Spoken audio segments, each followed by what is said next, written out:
Nakikita natin ang isang batang lalaki na tinatawag na Percival na tumatakbo sa isang open field nang makita niya ang isang malaking ibon sa hangin. Napakabihirang tanawin na makakita ng lumilipad dito, kaya tinawagan niya ang kanyang lolo, na malinaw na hindi nilalampasan ang arm day, upang tulungan siyang mahuli ang ibon para sa hapunan. Nang walang ibang nasa kamay, ang matanda ay nakahanap ng pitchfork at inihagis ito ng mabilis sa hangin, na walang kahirap-hirap na tinamaan ang ibon. Habang bumabagsak ang ibon sa isang bangin, ngunit hindi hahayaang mawala ni Percival ang ibon na iyon sa kanyang paningin ng ganoon kadali, kaya tumalon siya mula sa bangin at hinawakan ang ibon bago sumabit sa isang bato sa tamang oras upang maiwasang mahulog sa kanyang kasawian. Pagkatapos ay bumalik sila sa loob kung saan iniwan ng matanda ang paghahanda ng ibon kay Percival, at ginagawa niya ang lahat ng mabilis.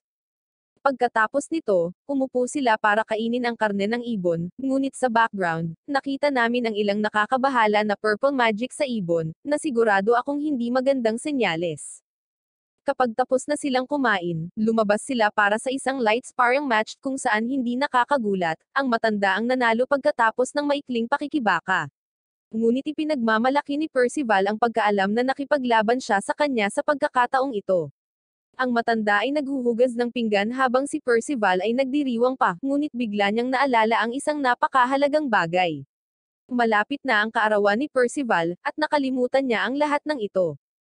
Iniwan niya ang lahat ng kanyang ginagawa at tumakbo pabalik sa bahay upang hanapin si Percival, na kasalukuyang nagdidilig ng halaman.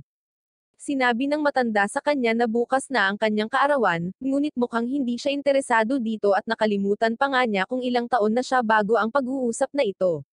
Magiging 16 na siya bukas, ibig sabihin ay magiging adult na siya sa mundong ito. Si Percival ay nasa sabik dahil sa palagay niya ay nangangahulugan na sa wakas ay papayagan na siyang uminom ng ilang beer, ngunit habang siya ay sapat na upang magbayad ng buwis at sumali sa hukbo, siya ay napakabata pa para sa alak. Dinala siya ng matanda sa tuktok ng bangin at ipinakita sa kanya ang malawak na kalawakan na umaabot sa kabila ng islang ito, naghihintay lamang na makipagsapalaran, mga lugar na makikita, mga bagay na dapat gawin, at maaaring mahanap pa niya ang One Piece. Gayunpaman, wala talagang pakialam si Percival tungkol doon, at nais lang niyang ipagpatuloy ang kanyang pang-araw-araw na gawain dito kasama ang kanyang lolo sa islang ito. Nang gabing iyon, habang kumakain sila ng kanilang hapunan, ikinuwento ng matanda kung paano lumabas ang ama ni Percival sa pakikipagsapalaran sa sandaling siya ay naging 16 na taong gulang, ngunit sa pagkakaalam ni Percival, nasawi na ang kanyang ama. Gayunpaman, tinanong ng matanda kung hindi ba talaga naboboard si Percival sa lahat ng oras na ginugol niya sa liblib na isla na ito, ngunit lubos siyang kontento dahil kasama niya ang kanyang lolo. Kinagabihan, hindi makatulog si Percival at gumagala sa labas para tingnan ang mga bituin. Iniisip niya ang lahat ng mga kahangahangang bagay na sinabi sa kanya ng kanyang lolo, at siya ay puno ng pananabik na hindi siya mapakali. Gayunpaman, masaya pa rin siya sa kanyang kasalukuyang buhay dahil kasama niya ang kanyang lolo, kaya ayaw niyang baguhin iyon. Nakatulog si Percival, at nagising nang makita ang kabalyerong ito na dumarating sa isla sakay ng kanyang lumulutang na bangka. Sinasabi ng kabalyero kung paano na-atake kanina ang kanyang bird familiar kaya dapat nandito ang hinahanap niya. At iyon ay nang lumapit sa kanya si Percival, at ipinahayag ang kanyang pagkamangha nang makita ang isang kabalyero sa isang lumilipad na bangka.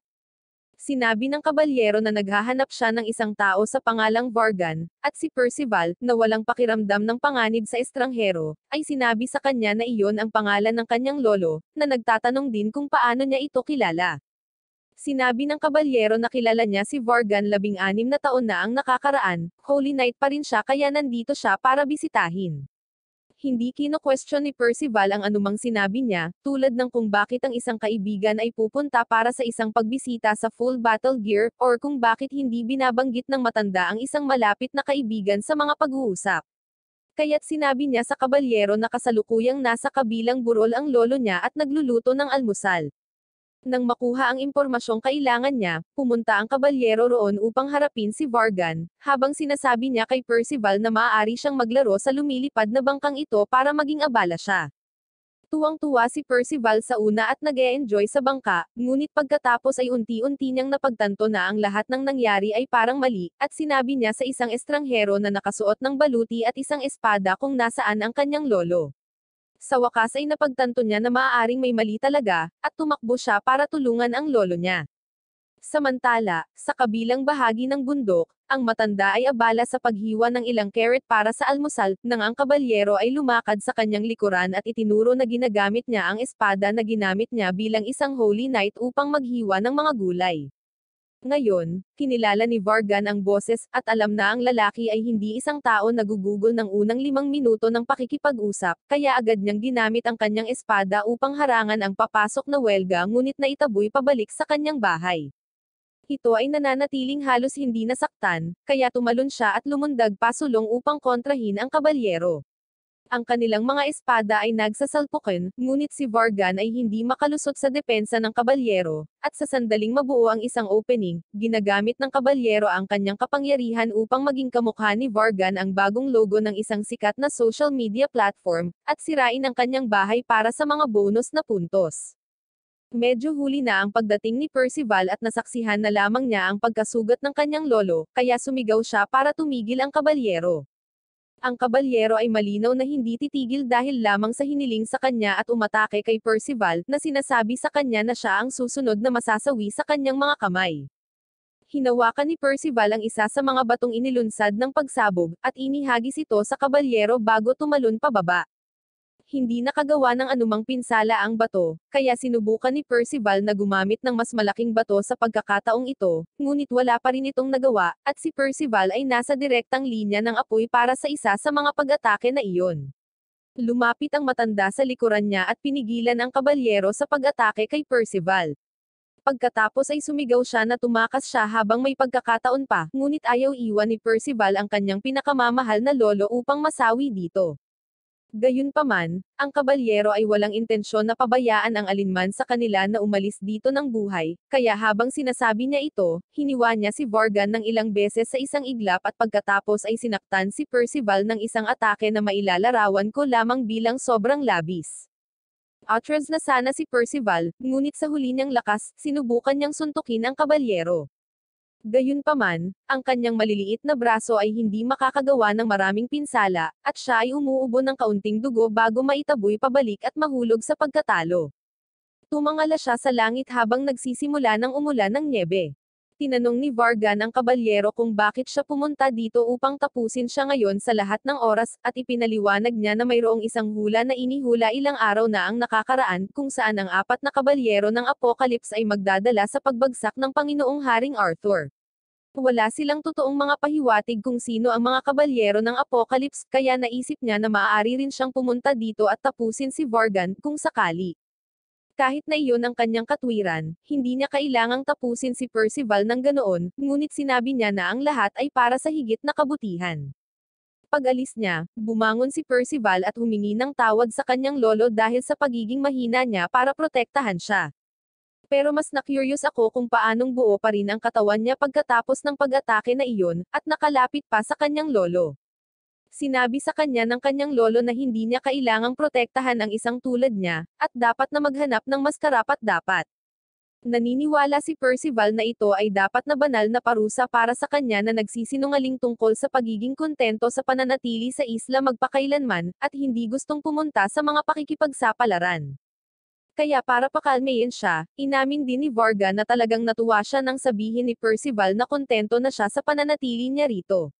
Medyo napangiti nito si Percival, ngunit hindi nagtagal ay umubo si Vargan ng mas maraming dugo, na nagpapaalala sa kanya na wala na siyang maraming oras para mabuhay.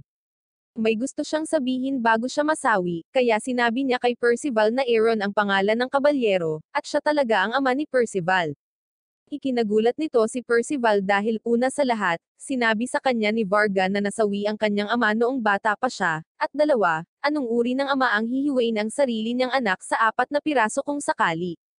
Masyadong mahaba ang backstory na ito para magsimulang magpaliwanag ngayon ang matanda, kaya sinabihan niya si Percival na hanapin si Aaron kung gusto niyang malaman ang buong kwento. Ikinalulungkot niya ito, ngunit si Percival ay kailangang simulan ang kanyang bagong paglalakbay ng mag-isa sa unang pagkakataon. Magiging mahirap ito sa kanya, ngunit alam ni Vargan na kakayanin niya ito dahil pinalaki niya si Percival na maging talagang malakas.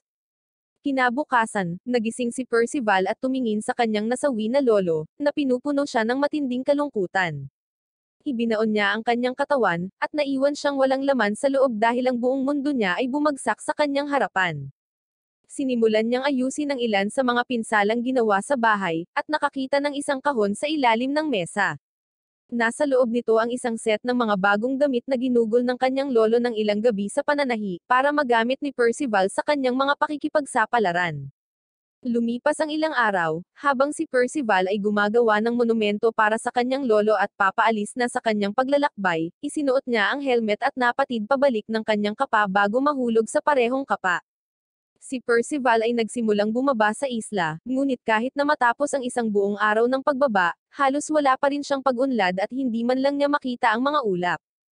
Pagkatapos ng kaunting pagbaba, sa wakas ay nakita na niya ang lupa, ngunit sa kanyang kasabikan, nabitawan niya ang kanyang hinahawakan at bumagsak sa lupa kung saan niya natagpuan ang nilalang na ito.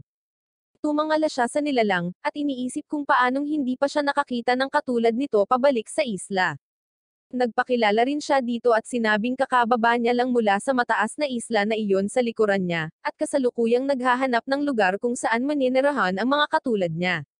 Gayunpaman, tila hindi nito naintindihan ang isang salita na nasabi niya at nagsimulang maglakad palayo sa kanya. Patuloy itong sinusundan ni Percival, kaya nagsimula itong tumakbo palayo sa kanya, sa kalaunan ay dinala siya sa isang performing street group. Ang pinuno ng grupo, si Carlo, ay naghagis ng papel sa hangin at pinasunog ang mga ito, habang si Elisa ay gumagawa ng isang trick sa isang nawawalang unggoy sa isang ring. Gusto ngayon ni Carlo na ang huling lalaki ang gumawa ng kanyang trick, ngunit hindi siya interesadong magsanay dahil walang sino man sa paligid na makakakita sa kanya. Gayunpaman, si Percival ay nanunood at lubos na namangha sa kanilang kamanghamanghang gawain. Ang iba ay nalilito kung saan kaya nanggaling ang isang batang tulad ni Percival, dahil sila ay kasalukuyang nasa gitna ng kawalan. Ngunit nais ni Percival na gumawa sila ng higit pang mga magic trick, kaya sinubukan ni Donnie na samantalahin ang sitwasyon at pabayaran si Percival para dito. Gayunpaman, sa buong buhay niya sa isang isla, walang ideya si Percival kung ano ang ibig sabihin ng pagbabayad. Pagkatapos ay sinabi ni Donnie na kukunin niya ang mga gamit ni Percival bilang bayad sa paggawa ng kanyang tricks. Kaya ginawa niya ang trick, at pinalutang si Percival sa kanyang lubos na kagalakan at pagkamangha. Ngunit habang abala si Percival sa kasiyahan, inilagay na ni Donnie ang iba sa cart at nagsimulang tumakbo palayo dala ang mga gamit ni Percival. Ang iba ay nagsasabi sa kanya na ang kanyang ginawa ay medyo masama, at hindi dapat mag-iwan ng isang batang tulad niya na mag-isa sa kagubatan. Matapos kunin ang kanyang mga gamit, napagtanto ni Donnie na ang ganoong uri ng pag-uugali ay naglalagay sa kanya ng masamang impresyon, kaya't malapit na siyang tumalikod, ngunit pagkatapos ay naabutan sila ni Percival ng napakabilis. Pagkatapos ng sprintang para maabyutan sila, humingi ng paumanhin si Donnie dahil napagtanto niyang mali ang kanyang ginawa, ngunit dahil din sa takot niya sa kanyang buhay pagkatapos ng dakilang gawa ng lakas ni Percival. Sinabi sa kanila ni Percival na may hinahanap siya, at tinanong kung paano niya mahahanap ang taong iyon. Sinabi ni Percival sa kanila na ang pangalan ng taong hinahanap niya ay Aaron, ngunit hindi nila alam kung sino iyon. Tinanong nila kung bakit niya hinahanap ang taong ito, kaya ipinaliwanag ni Percival na si Aaron ang kanyang ama at pinaslang din ang kanyang lolo. Kaya't iniisip nila na siya ay naghahanap ng paghihiganti. Hindi alam ni Percival kung gusto niyang maghiganti or hindi. Kaya naman gusto niyang pumunta kay Aaron at tanungin siya ng direkta kung bakit niya pinaslang ang kanyang lolo, at bakit ngayon lang siya nagpakita. Maraming tanong ang gusto niyang masagot, pero sa ngayon, gusto niya lang talaga siyang pahirapan. Hindi nakikilala ng grupo ang pangalan, ngunit malapit na silang magtungo sa isang nayon, kaya't maaari siyang makahanap ng ilang impormasyon doon kung sasama siya sa kanila. Si Percival ay natutuwa, gayunpaman, sinabi ni Donnie na hindi nila siya kukunin ng libre. Gayunpaman, sa pagkakataong ito ay hinihiling na lang niya kay Percival na gumawa ng isang trick para makasama siya sa kanila. Binigyan nila siya ng araw upang makita kung gaano niya ito kakayanin, ngunit kahit papaano ay halos nataman niya si Donnie, na nakatayo sa likuran niya. Kinukuha pa rin nila si Percival dahil isa silang performing troupe, at pupunta pa rin sila sa village para sa susunod nilang performance. Tinanong ni Percival kung ang mga trick na nakita niyang ginawa nila noon ay bahagi ng kanilang performance, at sinabi sa kanila na ito ay kamangha-mangha at mukhang magic. Gayunpaman, hindi gusto ni Donnie na gumawa ng mga petty magic trick para lamang kumita. Ipinaliwanag ni Carlo na sila ay isang grupo ng mga tao na nadurog ang kanilang mga pangarap na maging Holy Knights. Sa pagbanggit ng Holy Knights, naalala ni Percival na binanggit ni Aaron na siya ay Holy Knight at ang lolo niya ay Holy Knights dati. Nagulat ang iba sa narinig dahil ibig sabihin anak siya ng isang Holy Knight. Nagtatanong sila kung saang bansa galing si Aaron, ngunit walang ideya si Percival kung ano ang bansa, kaya hindi siya nakasagot. Sa sandaling iyon, 2 tao mula sa nayon ang lumapit sa kanila at humingi ng tulong. Ang kanilang nayon ay inaatake ng isang lobo, kaya hiniling nila kay Donnie na gamitin ang kanyang kabayo upang pumunta at tumawag ng ilang Holy Knights. Ngunit dahil sa tingin ni Donnie ay isa lamang itong regular na lobo, naniniwala siyang sapat na ang mga ito para maalis ito ng mag-isa, at bilang kapalit, bibigyan sila ng mga taga-nayon ng pagkain at lugar na matutuluyan. Gayunpaman, sa pagdating, napagtanto niya na ang lobo ay sobra-sobra para sa kanila upang harapin, at umalis ng mabilis mula doon upang tawagan ang Holy Knights. Habang tumatakas sila, tumalon si Percival mula sa kariton para harapin ang lobo dahil may mga taong nanganganib pa rito. Iniisip ni Donnie na mapanganib ang pumasok at labanan ang bagay na iyon ng mag-isa dahil siya ay bata pa, ngunit ayaw ni Percival na hayaan ang sino man na magdusa, kaya't sisiguraduhin niyang mapoprotektahan sila. Tumayo si Percival at sumigaw na tatapusin at kakainin niya ang lobo, kaya inilabas niya ang kanyang mga palaso at pinaputukan ito ng 2 arrow. Gayunpaman, nakuha niya ang kanyang accuracy stat sa -100 kaya lumipad pabalik ang kanyang mga arrow patungo sa kanya at hinampad siya sa ulo at ibinaon ang kanyang kapa sa lupa. Ang lobo ay malapit nang kumuha ng pagkakataon na hampasin si Percival, ngunit si Donnie ay pumasok upang iligtas siya.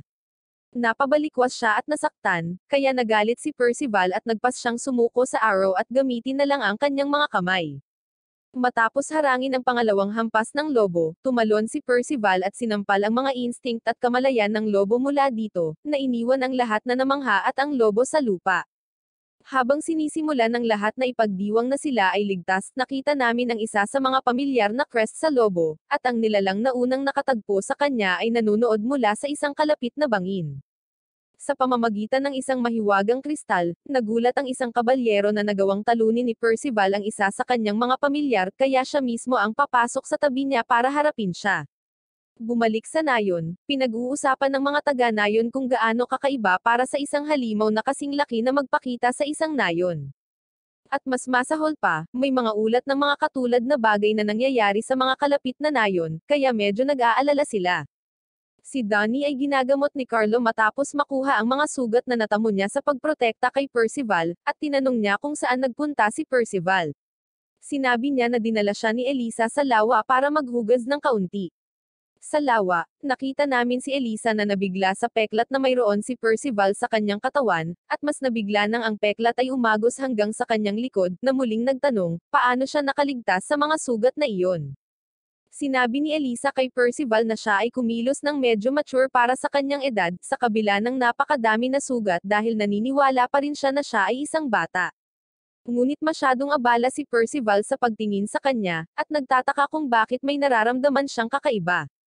Makalipas ang ilang sandali, nakababad si Percival sa lawa at iniisip kung gaano talaga kabait na lalaki si Donnie, mula nang tumalon siya upang protektahan siya pagkatapos na makilala siya ng ilang sandali pa lang. Habang nakapatong ang kanyang ulo sa mga magagandang assets, sinabi sa kanya ni Elisa na malamang na ginawa ito ni Donnie dahil nakita niya si Percival na humarap para iligtas ang mga tao, at napahanga siya. Ang paggawa ng ganoon ay parang hindi pa siya sumusuko sa pagiging Holy Knight. Tinanong ni Percival kung ano ang Holy Knight, kaya ipinaliwanag ni Elisa na sila ay mga taong gumagamit ng kanilang kapangyarihan para labanan ang kasamaan, at itaguyod ang hustisya gamit ang kanilang dakilang kapangyarihang mahika. Tinanong ni Percival tuloy kung ano ang magic at kung may kinalaman ba ito sa mga tricks nila kanina. Sinabi ni Elisa sa kanya na ito ay halos pareho, ngunit ang kanilang kapangyarihan ay masyadong mahina upang ituring na sapat upang maging isang Holy Knight. Bumalik sila sa iba pang mga tao sa nayon, at lahat sila ay gustong magdiwang kasama ang kanilang bayani, kaya't lahat sila ay nag-toast kay Percival, at nalaman niyang masarap talaga ang inumin. Tinanong ni Percival kung ano ito at sinabi na ito ay berry juice. Sinabi ni Danny na gusto niya ng ilang alak, ngunit itinuro ni Elisa na siya ay 16 na taong gulang lamang, tulad niya. Narinig ito ni Percival at sinabi sa kanila na siya ay 16 na taong gulang na rin, dahilan para mamula si Elisa sa kahihiyan pagkatapos ng lahat ng ginawa niya kay Percival sa lawa. Anyway, nagpapatuloy sila sa selebrasyon at party. Pagkatapos, nagsimulang magtanong si Percival sa paligid kung may nakarinig ng pangalan ni Aaron, ngunit tila walang nakakaalam tungkol sa kanya, na nagsimulang magpadismaya sa kanya ng husto. Siya ay sumigaw sa tuktok ng kanyang mga baga para kay Aaron na magpakita ng kanyang sarili, ngunit sinabi sa kanya ni Elisa na walang saysay na sumigaw dahil wala siya rito upang marinig siya. Gayunpaman, may ibang nakarinig kay Percival na sumisigaw para sa panig ni Aaron at sinabing alam niya ang pangalang iyon.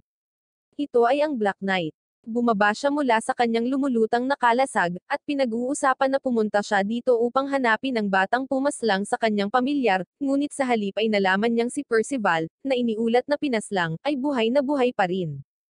Tinanong niya kung nakaligtas din si Vargan, ngunit sa kasamaang palad, wala si Vargan ng mga antas ng plot armor na mayroon si Percival at nasawi sa kanyang mga sugat.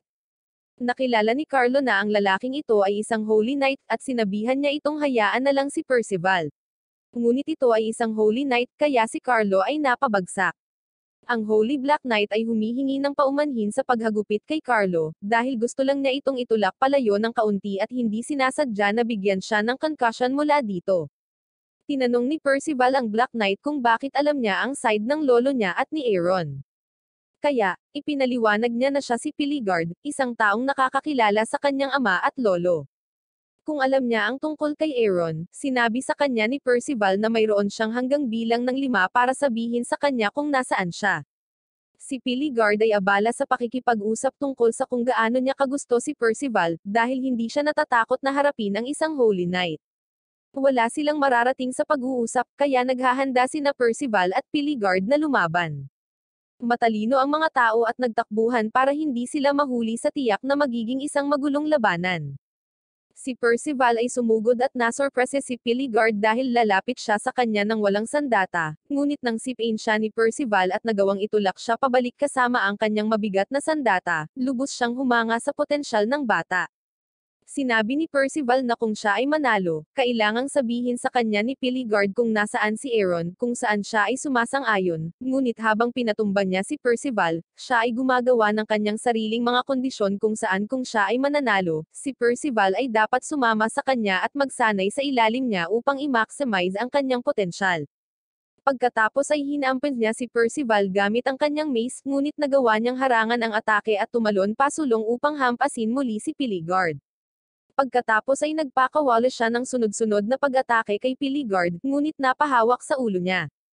Pinuri ni Piligard si Percival sa pagkakaroon ng lakas ng loob na tumalon sa panganib, upang protektahan ang mahihina at ang kalooban na huwag mawalan ng pag-asa, ngunit sinabi niya sa kanya na seryosohin ang laban at gumamit ng mahika kung hindi siya gagamit ng sandata. Ngunit sinabi ni Percival na wala siyang magic na gagamitin, na ikinagulat ni Piligard ngunit binibigyan siya ng higit na dahilan para gusto niyang sanayin si Percival. Sinimula ni Piligard na suntukin siya para umamin siya sa pagkatalo at sumama sa kanya para sa pagsasanay, ngunit tumanggi pa rin si Percival na sumuko. Paulit-ulit itong sinusuntok habang nanonood ang lahat ng taga-nayon, alam nilang wala silang magagawa para pigilan ito hanggang sa sumigaw ang isang batang lalaki para ipagpatuloy ni Percival ang pakikipaglaban, at bigyan siya ng motibasyon na i-unlock ang kanyang magic power. Pakiramdam ng Black Knight ay nalinlang siya dahil sinabi sa kanya ni Percival na wala siyang magic, ngunit sa ngayon ay talagang mukhang magic iyon. Gayunpaman, si Percival ay nalilito tulad ni Piligard, at nagsimulang matakot pagkatapos niyang mapansin ang kumikinang na liwanag na nagmumula sa kanyang mga kamay. Nagsisimula siyang umikot, sinusubukang alisin ito at aksidenteng nataman si Piligard, na nagpatambo sa kanya sa lupa. Sinabi ni Danny kay Percival na ang liwanag ay dapat ang kanyang magic power, na nagpapakalma sa kanya ng kaunti. Sa pagbangon ni Piligard, nag-isip-isip siya kung anong uri ng mahika ito, maaaring uri ng pagkasira or uri ng enchantment, ngunit anuman, ngayong may sariling kapangyarihan si Percival, mas epektibo niyang nalalabanan si Piligard. Dahil dito, sinabihan siya ni Percival na ibigay ang lahat ng mayroon siya. Sinugod ni Percival si Piligard, at ini-swing ni Piligard ang kanyang mace na lumilikha ng bowl ang apoy na nakatutok kay Percival. Nakita niya itong paparating at tumalon sa daan upang maiwasan ito, ngunit nasunog ang kanyang kapa. Ang bowl ang apoy ay patuloy na gumagalaw, at ipinaliwanag ni Piligard na ito ang kanyang mahika. Ang bowl ang apoy na kanyang kinokontrol ay patuloy na naglalayon para kay Percival, at wala siyang magagawa kundi tumalon at tumalon upang maiwasan ito at hindi masunog ang kanyang sarili. Sinabi sa kanya ni Piligard na hinding-hindi siya mananalo kung ang lahat ng kanyang ginagawa ay umiwas, kaya tumakbo si Percival sa likuran niya, at habang nagpapaputok siya ng isa pang firewall patungo sa kanya, itinapat niya iyon sa lupa. Gayunpaman, dahil kontrolado ni Piligard ang mga apoy, ginagamit niya ang kanyang kapangyarihan upang i-redirect ang mga fragment ng bowl ang apoy at tinamaan si Percival sa lahat ng anim sa kanila, na nagsunog sa kanya. Ang kanyang mahiwagang apoy ay may pag-aari na hindi kailanman mawawala, maliban kung ang target ay masunog sa abo or si Piligard mismo ay nais na tumigil ito, kaya walang ibang pagpipilian para sa kanya maliban sa pagsuko. Gayunpaman, sa kabila ng pagkalamon ng apoy, pinili pa rin niyang huwag sumuko kay Piligard sa kabila ng sinabi ng kanyang mga kaibigan na masasawi siya kung hindi siya susuko. Ikinalat ni Percival ang kanyang mahika sa kanyang buong katawan upang protektahan ang kanyang sarili mula sa apoy. Humanga si Piligard na kahit isang minuto lang niya nagising ang kanyang magic, kaya niyang kontrolin ito sa isang antas na kaya niyang ikalat ito sa buong katawan niya, pero sa ngayon, medium rare na siya. Kaya, sinabi sa kanya ni Piligard na sumuko bago maging masyadong matindi ang pinsala. Gayunpaman, dahil sa determinasyon ni Percival, ang ilan sa kanyang mahika ay nagtitipon kay Piligard at bumubuo ng isang mini Percival sa kanyang braso at marami pa sa paligid niya.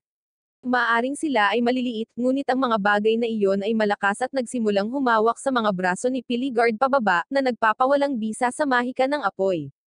Ngunit kahit sa nagawa na ito, si Percival ay sobrang nanghinip kaya mukhang hindi na siya makakalaban. Gayunpaman, sinimula ni Percival na pagalingin ang sarili gamit ang mahika, at si Piligard ay nakatayo doon na iniisip na ang taong ito ay dapat na may hakang system.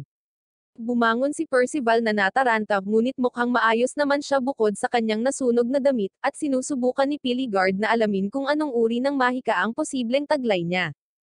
Hindi ito anumang uri na pamilyar sa kanya, kaya naniniwala siyang ito ay ang mailap na hero type na magic, na isa lamang sa 10,000 ang nagtataglay.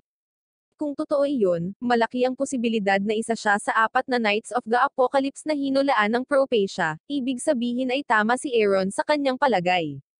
Alam ng Black Knight na kapag nalaman ng ibang knights ang kapangyarihan ni Percival, tiyak na hahabulin siya ng mga ito at susubukang tapusin siya dahil sa pagiging banta niya, ngunit hindi niya hahayaang masayang ang ganoong potensyal, kaya hindi niya maaaring hayaan si Percival na magpatuloy sa kanyang sarili. Habang iniisip niya ang lahat ng ito, lumapit si Percival sa kanya at sinuntok siya sa katawan at pinabagsak sa lupa. Pinuri ni Piligard si Percival para sa kanyang mahusay na kontrol sa kanyang mahika, sa kabila ng pagiging isang ganap na baguhan, at si Percival ay talagang masaya sa mga papuri na kanyang natatanggap. Ngunit dahil baguhan pa lang siya, hindi siya hahayaan na manalo ni Piligard at sinimulan niyang gamitin ang kalahati ng kanyang kapangyarihan para makawala sa mini Percival. Kahit na siya ay may talento at may isang malakas na uri ng mahika, laban sa isang batikang knight, hinding-hindi talaga siya mananalo. Alam ni Danny na totoo iyon, kaya para iligtas si Percival, ginamit niya ang kanyang levitation magic para lumutang si Piligard sa hangin, at sinabihan si Percival na tumakbo habang kaya pa niya dahil walang paraan na magagawa niyang talunin ang seryosong si Piligard. Pero ayaw tumakbo ni Percival, dahil kailangan pa niyang sabihin ni Piligard kung saan hahanapin si Aaron. Ngunit hindi nagtagal, nagsawa na si Piligard sa pakikialam ni Danny sa kanyang laban kay Percival, kaya mas pinalabas niya ang kanyang kapangyarihan at lumikha ng isang malaking bowl ang apoy na nagpapahintulot sa kanya na makawala at nasugatan din si Danny. Karaniwang hindi niya sinasaktan ang mga inosenteng tao, ngunit nakialam si Danny sa isang marangal na pakikipaglaban kay Percival. Lumapit siya sa kanila upang tuluyang tapusin ang laban kay Percival, ngunit ang nilalang na nakilala ni Percival pagkatapos bumaba sa isla ay lumakad sa harap nila, na nakalilito kay Piligard. Pagkatapos ay bumunot ito ng magic spellstone at ginamit ito para ay teleport sila palabas ng village. Muling nagpakita ang tatlo sa tuktok ng backbone landmark ng dragon, na matatagpuan mahigit 30 milya ang layo mula sa nayon na kanilang kinaroroonan. Nais ni Percival na bumalik doon upang tulungan ang iba, ngunit tinawag siya ng Fox na walang isip at sinabi sa kanya na hindi niya matatalo si Piligard. At saka, pumunta lang si Piligard sa baryo para hanapin siya, kaya ngayong wala na siyang pakialam sa iba pang mga taga-nayon at malamang aalis na lang siya. Solid na punto ito, ngunit may isa pang puntong ilalabas ni Donnie kung bakit may nagsasalitang Fox. Sinabihan ng Fox si Percival na sundan siya, ngunit kailangan pa rin ni Percival na sabihin sa kanya ni Piligard kung saan niya makikita si Aaron. Gayunpaman, sinabi sa kanya ng Fox na malamang na hindi alam ni Piligard kung nasaan si Aaron kahit na bahagi sila ng parehong koponan. Tinanong pa rin ni Donnie kung sino si Piligard, at ipinaliwanag ng Fox na siya ay isang kabalyero na naglilingkod sa ilalim ng isang masamang hari, at bahagi ng isang pangkat na inatas ang hanapin ang 4 na Knights ng Apocalypse at tapusin sila. Wala pang narinig si Donnie tungkol sa Knights of the Apocalypse, ngunit may katuturan iyon dahil hindi pa talaga sila umiiral, ngunit malapit na silang mabuo. Ang Fox ay ipinadala pabalik dito mula sa hinaharap upang mahanap ang mga knight na ito, na maaaring sumalungat sa kapangyarihan ng Holy Knights, tagutom, salot, digmaan, at kasawian. At sa wakas ay nakahanap na siya ng isa, si Percival, na siyang Death Knight. Bumalik sa base ng Holy Knights, mayroong isang pulong upang pag-usapan ang impormasyong alam nila tungkol sa Knights of the Apocalypse. Nang pumasok si Piligard, nalaman nila na ang lahat ng Knights of the Apocalypse ay dapat na mga batang lalaki sa ngayon, at nakakuha sila ng ilang impormasyon tungkol sa kung ano ang dapat nilang hitsura. Isang batang lalaki na may gininto ang mahika, isa na may mga mata na may parehong kabanalan at kasamaan, at ang isa ay may berdeng hugis pakpak na buhok. Narinig ito ni Aaron at napagtanto niyang si Percival ang tinutukoy ng huli. Sa kanyang pag-alis, iniisip niya sa kanyang sarili kung paano siya nagkamali sa hindi pagtiyak na nasawi na si Percival. Si Piligard ay nagpakita sa kanyang likuran, at sinabing inisip niya na sinadyang iwan ni Aaron si Percival na buhay dahil nakonsensya siya sa pagpaslang sa kanyang sariling anak, ngunit lumalabas na nabigo lamang siya dahil sa isang plot armor. Tinanong ni Aaron kung bakit siya nagsasalita na para bang si Percival ay buhay pa, at sinabi niya sa kanya na alam niya dahil kamakailan lang ay nakalaban niya si Percival. Sinabi ni Aaron na umaasa siyang natapos siya ni Piligard, ngunit sinabi ni Piligard na sayang na hayaang mawala ang gayong potensyal ng napakabata. Nagdulot ito ng salungatan sa pagitan ng dalawa, at hinugot ni Aaron ang kanyang espada, inatake si Piligard, ngunit madaling hinaranggan ito ni Piligard. Nilinaw niya na mas mabuting dalhin si Percival, at sanayin siya bilang isa sa kanilang mga Holy Knights upang matiyak na hindi siya magiging isa sa mga Knights of the Apocalypse, ngunit hindi gusto ni Aaron ang ideyang iyon dahil ayon sa Propatia, isang araw si Percival ay sisirain ang mundo. Samantala, ngayon lang narinig ni Percival ang Propatia mula sa Fox, ngunit hindi niya iniisip na ito ay isang malaking bagay dahil kailangan lang niyang huwag sirain ang mundo. Sinabi ng Fox na malaya siyang mag-isip ng anumang gusto niya, ngunit kailangan lang niyang sumama sa kanya. Gayunpaman, sinabi ni Percival na kailangan pa niyang hanapin si Aaron, kaya sinabi sa kanya ng Fox na siya at ang iba pang kabalyero ay nasa Camelot. Si Donnie ay hindi naniniwala sa kanya mula nang nawasak ang Camelot 16 na taon na ang nakakaraan. Iniisip ni Percival na malamang na nagsinungaling ang Fox sa kanya, ngunit sinabi sa kanya ni Fox na umiiral pa rin ito, kahit na hindi ito maabot sa pamamagitan ng normal na paraan. Kung gusto niyang makarating doon, kailangan niyang dumaan sa kaharian ng Leones, at si Percival ay gustong pumunta doon sa kabila ng mga protesta ni Donnie. Sa wakas ay pumayag si Donnie na sumama sa kanya dahil si Carlo at Elisa ay malamang na magiging maayos sa kanilang sarili, kaya sila ay tumungo sa kaharian ng Leones na 200 milya ang layo kasama ang Fox.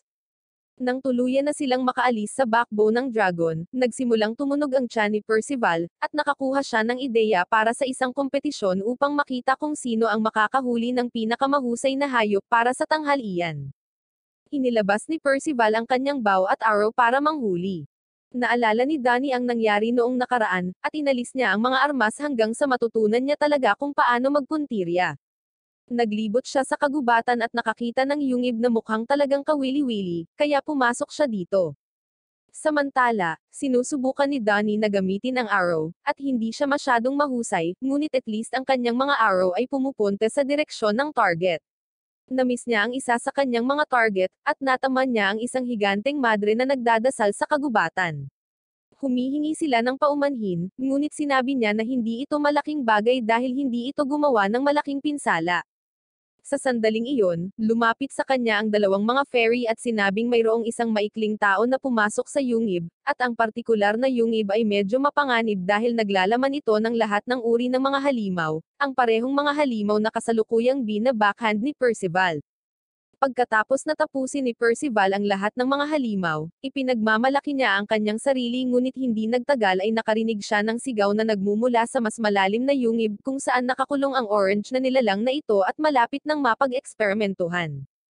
Tinulungan siya ni Percival na makatakas, nagkamali ng pagtalikod sa kontrabida, at naturukan ng misteryosong injection na nagpatulog sa kanya.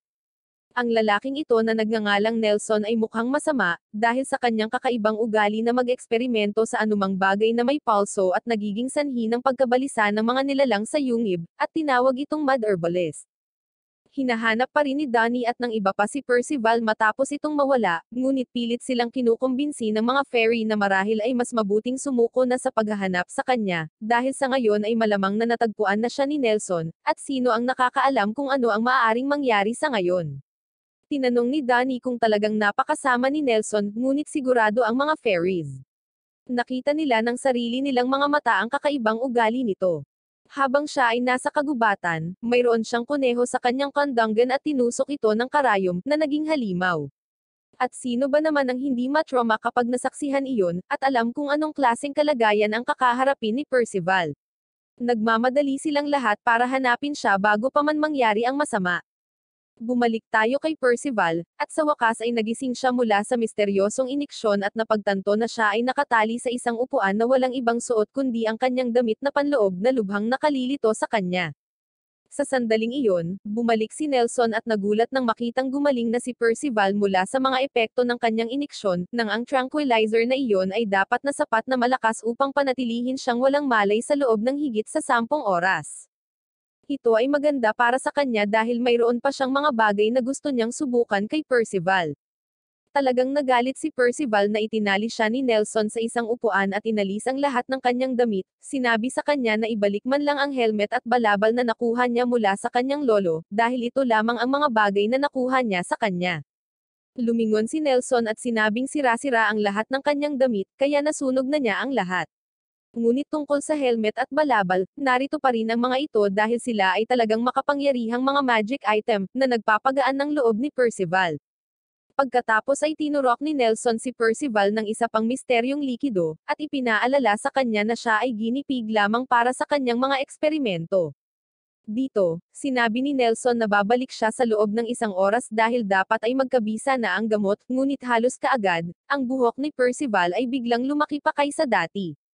Dismayado si Percival dahil hindi na niya maisusuot ang kanyang helmet ngunit abala si Nelson sa pag-iisip kung paano niya dapat mapataas ang rate ng paglago ng halaman gamit ito.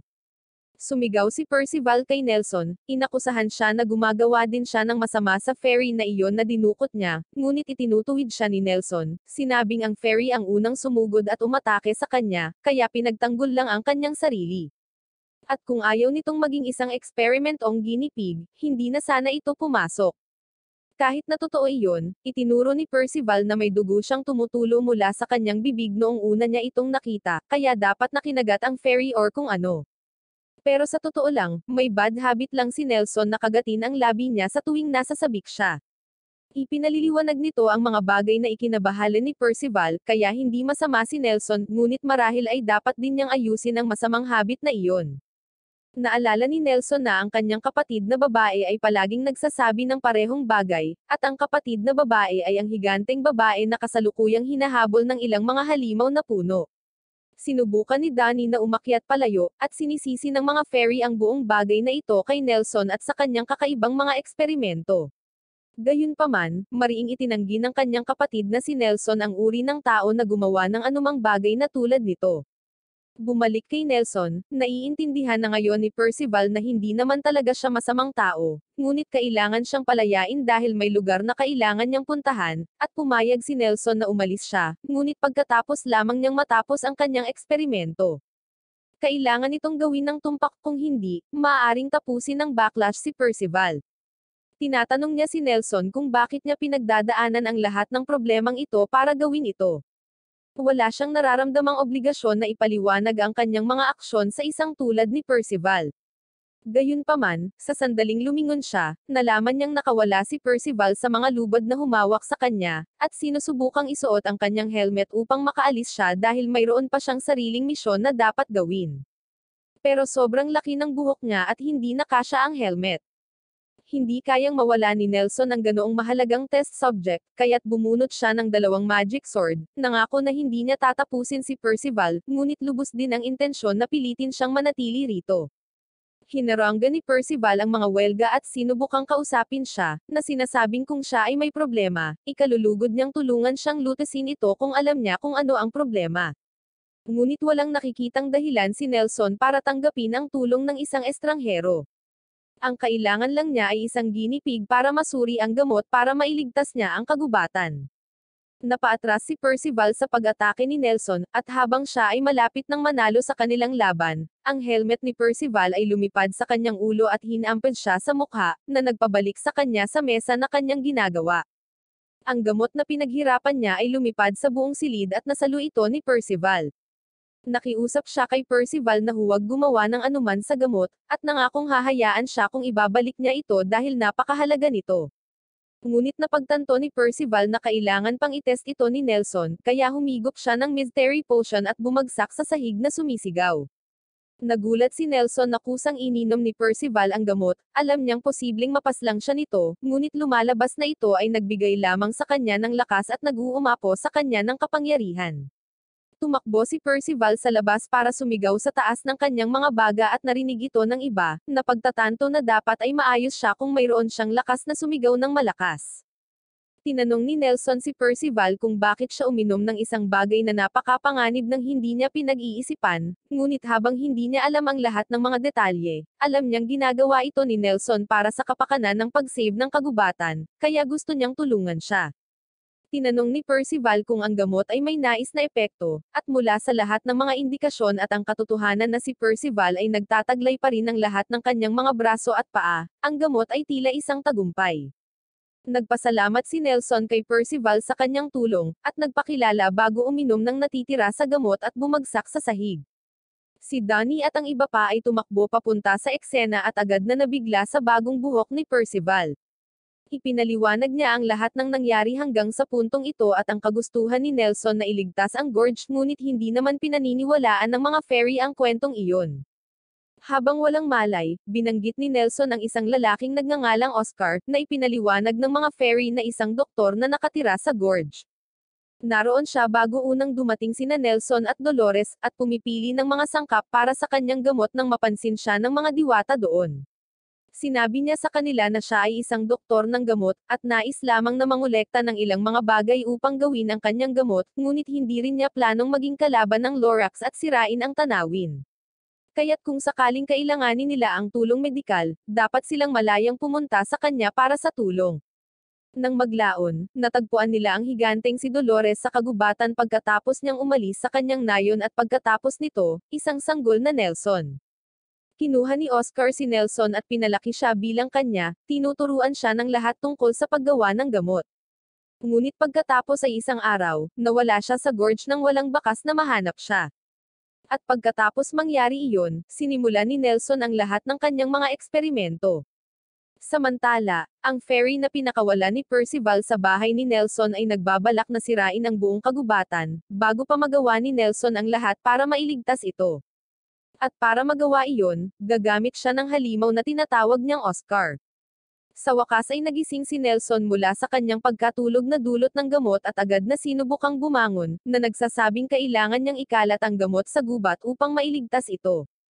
Gayunpaman, sinimulan siyang batuhin ng mga fairies at sinabihan siyang umalis ng tuluyan sa gorge dahil ayaw nila siya rito. Nasalo ni Percival ang mga batong ito at ibinalik ang mga ito sa mga fairies. Sumisigaw na si Nelson ay nagsusumikap na iligtas ang mga ito sa buong panahon, na naging dahilan upang magulat sila sa kanyang sinabi.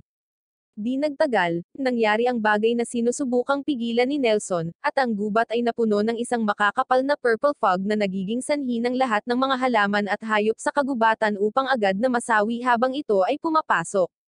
Walang oras na natitira, kaya kailangang ikalat ni Nelson ang gamot ngayon.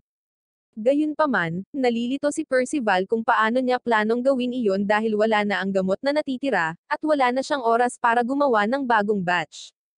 Ngunit dito magagamit ang mahika ni Nelson. Maaari siyang lumikha, at gayahin ang anumang gamot na nainom niya noon sa labas ng manipis na hangin. Binabalaan niya ang lahat na takpan ang kanilang mga bibig, bago niya gamitin ang kanyang kakayahan upang maikalat ang gamot sa buong gubat at magbalik ng buhay sa mga nilalang na nasa loob nito. Upang malaman kung paano gamutin ang isang karamdaman, kailangan munang malaman ang lahat tungkol sa sakit or lason, at gamitin ang kaalamang iyon sa kanilang kapakinabangan. Iyon ang palaging sinasabi ni Oscar sa kanya. Nang maglaon, nagpagupit si Percival at gumamit ng ilan sa mga lumang damit ng sanggol ni Nelson upang palitan ang mga nasunog, at ang buong grupo ng mga fairies ay nagsimulang humingi ng tawad kay Nelson para sa lahat ng kanilang kakilakilabot na pakikitungo sa kanya, gayong sinusubukan lamang niyang tulungan sila. Ngunit sinabi niyang ayos lang dahil habang sinusubukan niyang malaman ang gamot, at hindi niya sinasadyang ginawang halimaw ang ilan sa mga hayop, kaya naiintindihan niya kung bakit sila galit sa kanya. Tinanong nila siya kung ano ang maaaring maging sanhi ng napakalaking problema, ngunit hindi pa rin siya sigurado.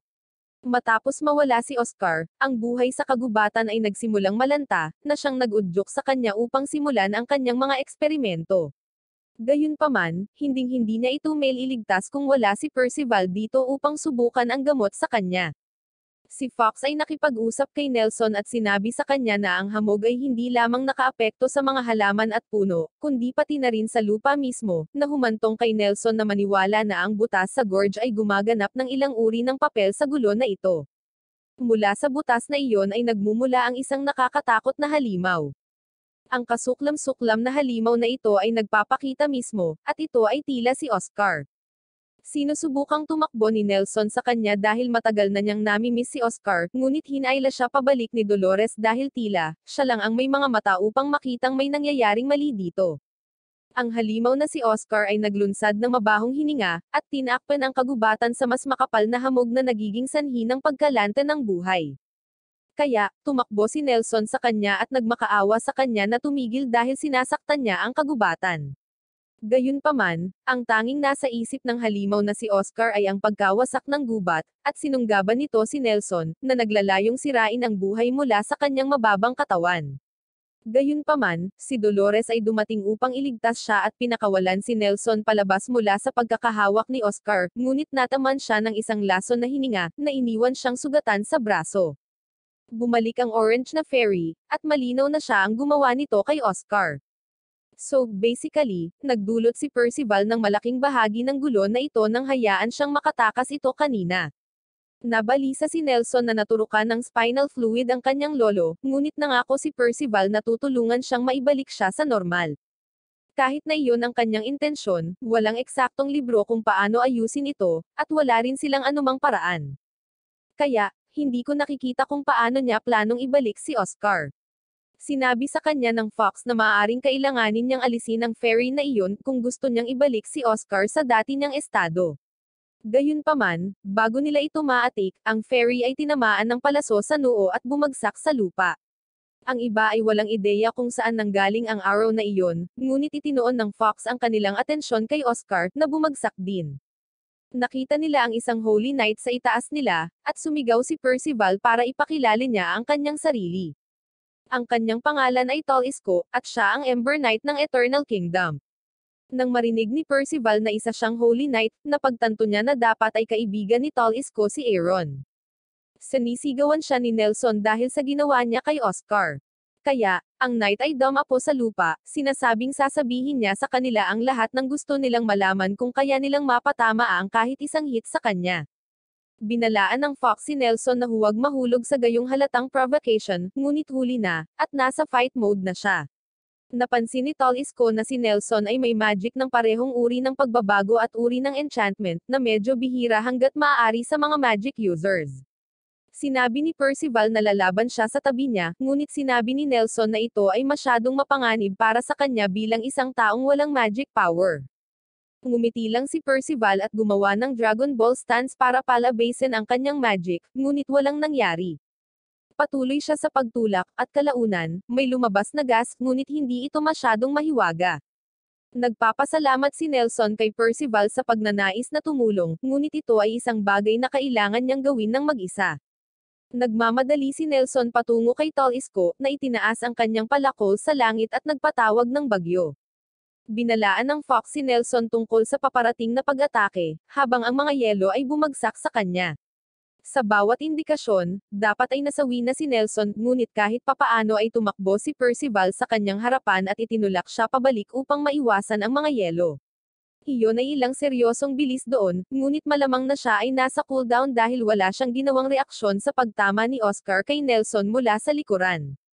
Sinabi ni Tol Isko na oras na para tapusin ito at inutusan si Oscar na tapusin siya, ngunit malamang na natapos na ang bilis ng cooldown ni Percival dahil nagagawa niya ito sa tamang oras upang pigilan ang pag-atake mula sa pagtama kay Nelson.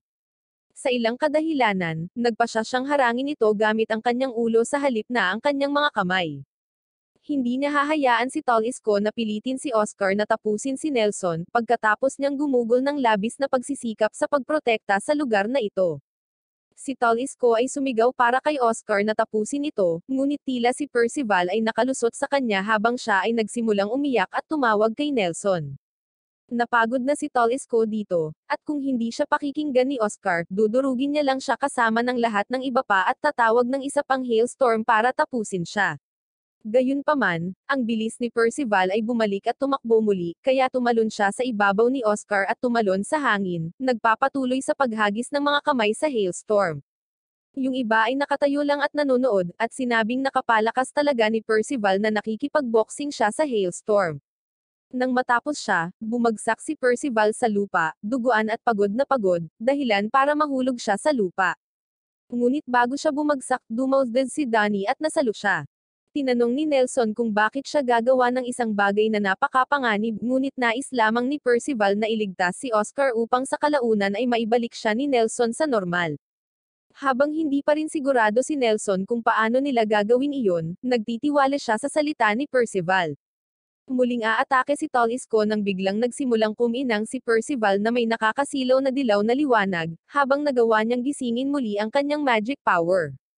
Nagulat si Tol Isko dahil hindi pa siya nakakita ng magic power na tulad ng kay Percival, at si Nelson ay parehong nabigla. Kahit na siya ay nasa talagang masamang kalagayan, ilang segundo lamang ang nakalipas, siya ay ganap na gumaling at gumagawa ng higit pang mahika kaysa noong siya ay nakaharap sa Black Knight. Kung ang kapangyarihan ni Percival ay nagpapahintulot sa kanya na gumaling, sinabi ni Tol Isko na dudurugin lang niya si Percival ng labis na wala nang matitira upang muling mabuo. Tumawag siya ng napakalaking bagyo ng yelo, at ginawa itong tumama kung saan mismo nakatayo si Percival. Ang hailstorm ay tumama sa lupa, at sigurado si Tol Isko na siya ay naging mincemeat sa pamamagitan ng isang pag-atake na tulad niyan, ngunit ang mahika ni Percival ay nagtatanggol sa kanya sa pamamagitan ng pagsipsip ng lahat ng mga bato, at pagkatapos ay ibinalik ang mga ito kay Tol Isko. Napilitan siyang umiwas at napaluhod habang naglalakad si Percival, at ipinaalala sa kanya ang deal na ginawa niya sa simula.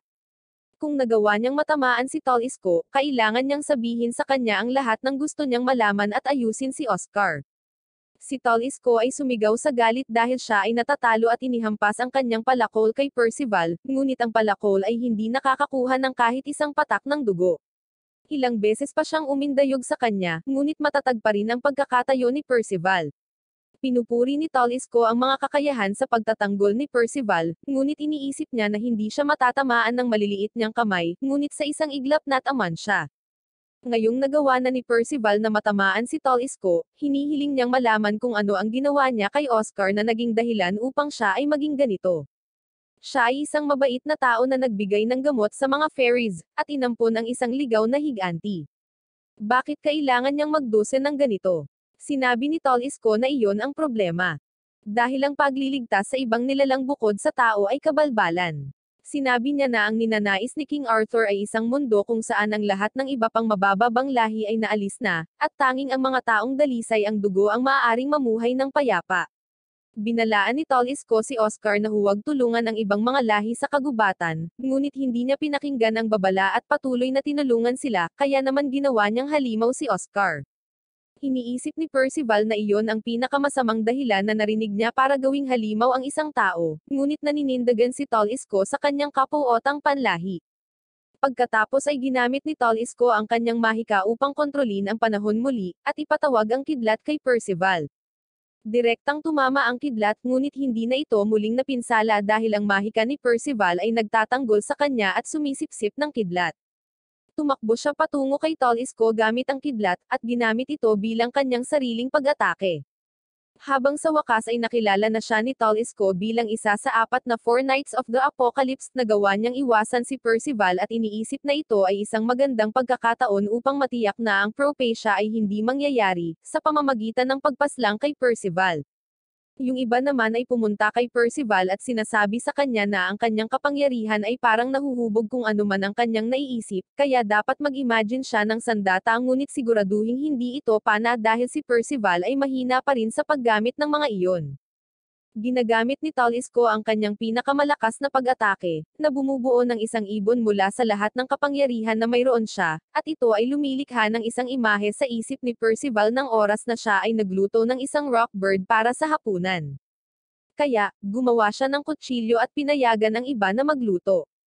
Sa isang iglap, ang mahiwagang ibon ay hiniwa ng perpekto at handa na para sa panimple. Ngunit bago iyon, inilunsad ni Percival ang kanyang kutsilyo kay Tol Isko, itinulak siya sa bangin. Natalo si Tol Isko, kaya sinabi ng Fox kay Percival na maaari niyang i-deactivate ang kanyang magic ngayon, na sinusubukan niyang gawin, ngunit hindi alam ni Percival kung paano. Lumingon si Danny at nalaman niyang okay lang si Dolores, pero itim na siya ngayon. Ipinaliwanag ng Fox na gumamit siya ng isang kasanayan na tinatawag na heavy metal, na magagamit ng mga higanti upang protektahan ang kanilang sarili. Natutuwa si Nelson na makitang buhay pa siya, ngunit hanggang ngayon ay halimaw pa rin si Oscar. Naalala niya ang pangarap ni Oscar tungkol sa pagpapagaling ng sakit ng lahat, kasama ang lahat ng iba pang lahi, at nagsimulang umiyak na nagsasabing paprotektahan niya ang lambak para sa kapakanan ni Oscar. Pinapanood ito ni Percival, at masama ang pakiramdam dahil hindi niya natupad ang kanyang pangako na ibabalik sa normal si Oscar. Pagkatapos ay nakahanap ang Fox ng isang purple stick na ibinagsak ni Tol Isko bago siya natalo ni Percival, at sa sandaling nawasak niya ito, nagsimulang magbago si Oscar at bumalik sa kanyang dating pagkatao at kahit papaano ay muling nabuo ang kanyang mga damit. Tuwang-tuwa silang lahat sa pagbabalik sa kanya, at si Nelson ay tumakbo papunta sa kanya na umiiyak at binigyan siya ng mahigpit na yakap. Maya-maya ay natatawa si Danny kung gaano kaseryoso si Nelson kanina, ngunit nang makita niyang muli si Oscar ay napaiyak siya. Pero sabi ni Percival, hindi naman masama iyon dahil kahit siya gugustuhin niya kung makikita niyang muli ang nasawi niyang lolo. Napagtanto ni Danny na nasabi niya ang isang bagay na hindi dapat, at sinubukang baguhin ang paksa. Tinanong niya ang Fox kung ano ang stick na nagpabago kay Oscar, at napag-alaman na ito ay isang Staff of Chaos na ibinigay ni King Arthur sa kanyang mga nasasakupan upang hawakan ang kapangyarihan ng kaguluhan. Tumayo si Percival at sinabing nakapagpasya na siya kung ano ang kanyang gagawin. Pinahirapan na siya ng kanyang ama at dito kailangan niyang labanan din si Tol Isko. Kaya hahabulin niya ang nag-uutos at haharapin ang hari ng Camelot para walang masaktan. Iniisip ni Danny na ito ay nakakabalisa na usapan, ngunit ang Fox ay sumusuporta at sinabing kailangan muna nilang paghandaan ito. Pupuntahan nila ang Lions, ngunit kumakalam ang tiyan ni Percival, na nagpapaalala sa kanya ng larong nilalaro nila upang makita kung sino ang makakahuli ng pinakamaraming hayop. Hindi nakahuli si Danny ng isang bagay, ngunit habang si Percival ay nakahuli ng isang grupo, wala siyang isa sa mga ito dito upang ipakita, ngunit nakahuli ang Fox. Nanalo ang Fox sa kompetisyon, at kaya siya ang naging pinuno at makakapag-utos sa kanila ngayon. Bago sila umalis, narinig nila si Nelson na tumatawag sa kanila mula sa malayo at naghihintay na maabyutan siya. Gusto niyang sundan sila sa kanilang paglalakbay, ngunit nagtataka si Percival kung bakit. Sinabi niyang gusto niyang tumulong dahil iniligtas ni Percival ang lambak at si Oscar, ngunit sinabi ni Percival na hindi na niya kailangang bayaran. Nag-insist si Nelson, sinabihan din siya ni Oscar na umalis sa lambak upang maglakbay sa mundo at matuto patungkol dito. Tutol si Danny sa ideya, ngunit sumang-ayon dito ang Fox, at inutusan siyang tanggapin si Nelson sa kanilang grupo dahil maaaring maging kapaki-pakinabang ang kanyang kahusayan sa lason at mahika sa kanilang paglalakbay. Malugod siyang tinanggap ni Percival, at masaya lang si Nelson na maging bahagi ng isang team kasama ang unang taong matatawag niyang kaibigan. Sa isang kastilyo, si Aaron ay binati ng isang lalaki na tinanong niya kung kumusta ang paghahanap. Humingi ng paumanhin ang lalaki at sinabing nalaman lang niya na ang target ay matatagpuan sa lungsod na ito, ngunit hindi pa niya aktwal na nahanap ito, at patuloy itong tinatakasan hanggang ngayon. Kaya ipinangako ni Hayden na dodoblehin ang kanyang mga pagsisikap sa paghahanap upang mahanap ito. Ngunit si Annalyn, ang babaeng nakatayo sa tabi niya, ay masasabi na may napakalaking problema kay Hayden at higit pa kay Aaron. Kaagad pagkatapos niyang isipin ito, nagsimulang magkwento si Aaron tungkol sa kung gaano siya kagande mula noong siya ay 16 na taong gulang, tulad ng nakakatakot na tiyuhin na nakalimutan ng lahat na umalis sa party. At ngayong legal na siya, gusto sana niya itong pakasalan ang kanyang anak kung pwede lang naman. Inisip ni Annalyn na okay lang naman, ngunit si Hayden ay sumisipsip sa side ni Aaron nang labis na siya ay lubos na handa na ibenta ang kanyang anak na babae. Hindi niya alam kung ano ang sasabihin, pero sa kabutihang palad, nagbibiro lang si Aaron. Kung tutuusin, plano niyang tapusin ang kanyang anak kung sakaling mahanap niya ito. Hiniling din ni Aaron sa kanya na bantayan ang bagay na hinahanap nila ng kanyang ama, na tinatawag na Fragments of the Coffin of Eternal Darkness. Samantala, sina Danny at Percival ay parehong nasa field na sinasanay ang kanilang magic power. Ginagamit ni Danny ang kanyang telekinesis para kumuha ng isda mula sa tubig, at sinubukan ni Percival na mag-order sa paligid ng kanyang mahika sa maliliit na tao, ngunit wala silang pakialam kahit kaunti at patuloy silang gumagawa ng kanilang sariling bagay. Tinanong niya ang Fox kung bakit hindi siya pinakikinggan ng kanyang magic, at sinabi niyang ang magic ay refleksyon ng personalidad ng gumagamit. Kaya sa madaling salita, ang kanyang magic ay walang mga isip, at si Nelson ay naruroon lamang sa pagtest ng ilang mapanganib na neurotoxin sa mini Percival. Pagbabago ng paksa, tinanong ng Fox si Percival tungkol sa espada na ginawa niya gamit ang kanyang mahika noong nakikipaglaban siya kay Tol Isko, kaya ipinakita sa kanya ni Percival kung ano ang naisip niyang gamitin ng likhain ng espada. Ito ang kutsilyo sa kusina na ginamit ng kanyang lolo. Tinawag niya ang pangalan nito, at lumaki ang espada, at hindi na mukhang kutsilyo. Itinuturo ng Fox na ang mahiwagang lumalagong kutsilyo ay tiyak na isang magic sword. Gayunpaman, pinaninindigan ni Percival na ito ay isang kutsilyo dahil iyon ang sinabi sa kanya ng kanyang lolo. Gamit ang isang magic sword bilang isang kutsilyo at isang enchanted helmet at balabal, nagsisimula silang magtaka kung ano ang ginawa ng lolo ni Percival upang magkaroon ng makapangyarihang mga bagay tulad ng mga ito. Hindi makasagot si Percival dahil wala naman siyang masyadong nalaman tungkol sa kanyang lolo, at hindi na makakakwento ang mga nasawi, kaya walang paraan na alam niya ito ngayon. Parehong bagay para kay Aaron, ang alam lang niya ay isa siyang Holy Knight at pinaslang niya ang lolo niya. Ngunit gayunpaman, gagawin niya ang lahat upang mapuntahan ang Camelot at mahanap siya para ihatid ang pagpapahirap na nararapat sa kanya. Si Nelson ay may pagdududa tungkol sa existence ng Camelot. Dapat ay nawasak ito 16 na taon na ang nakakaraan, ngunit si Percival ay nagtitiwala sa salita ng Fox at piniling maniwala na umiiral pa rin ang Camelot, at makakarating sila doon kahit papaano.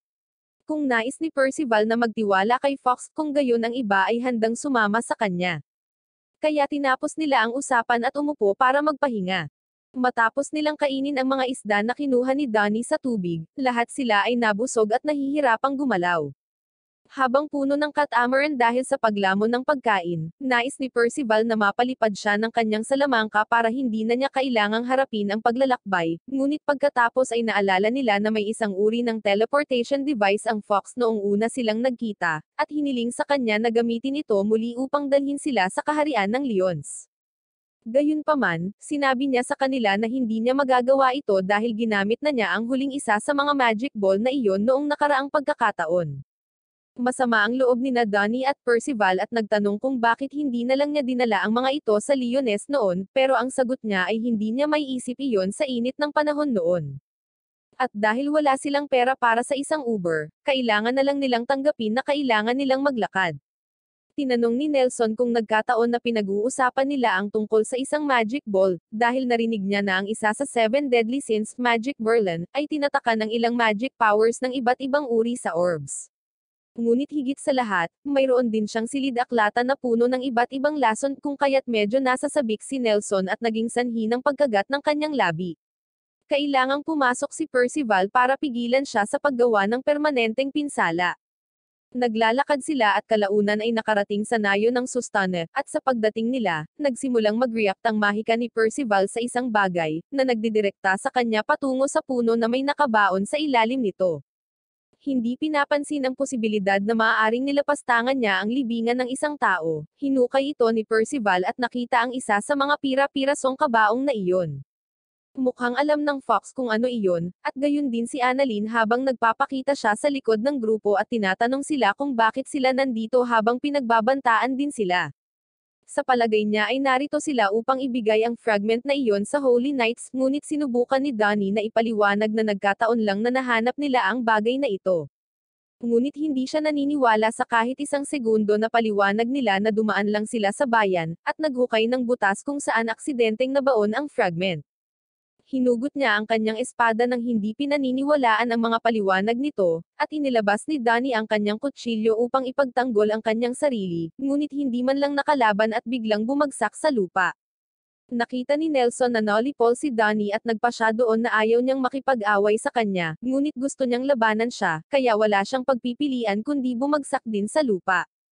Pagkatapos ay ipinahayag ni Annalyn na anuman ang mangyari, kukunin niya ang mga ito na ibalik ang fragment na iyon, at ibinibigay lamang ito ni Percival.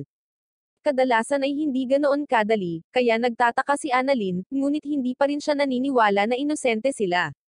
Nakikita niya ang kadiliman sa mga tao, at kahit na walang gaanong kadiliman sina Donnie at Nelson, may kadiliman pa rin sa loob nila.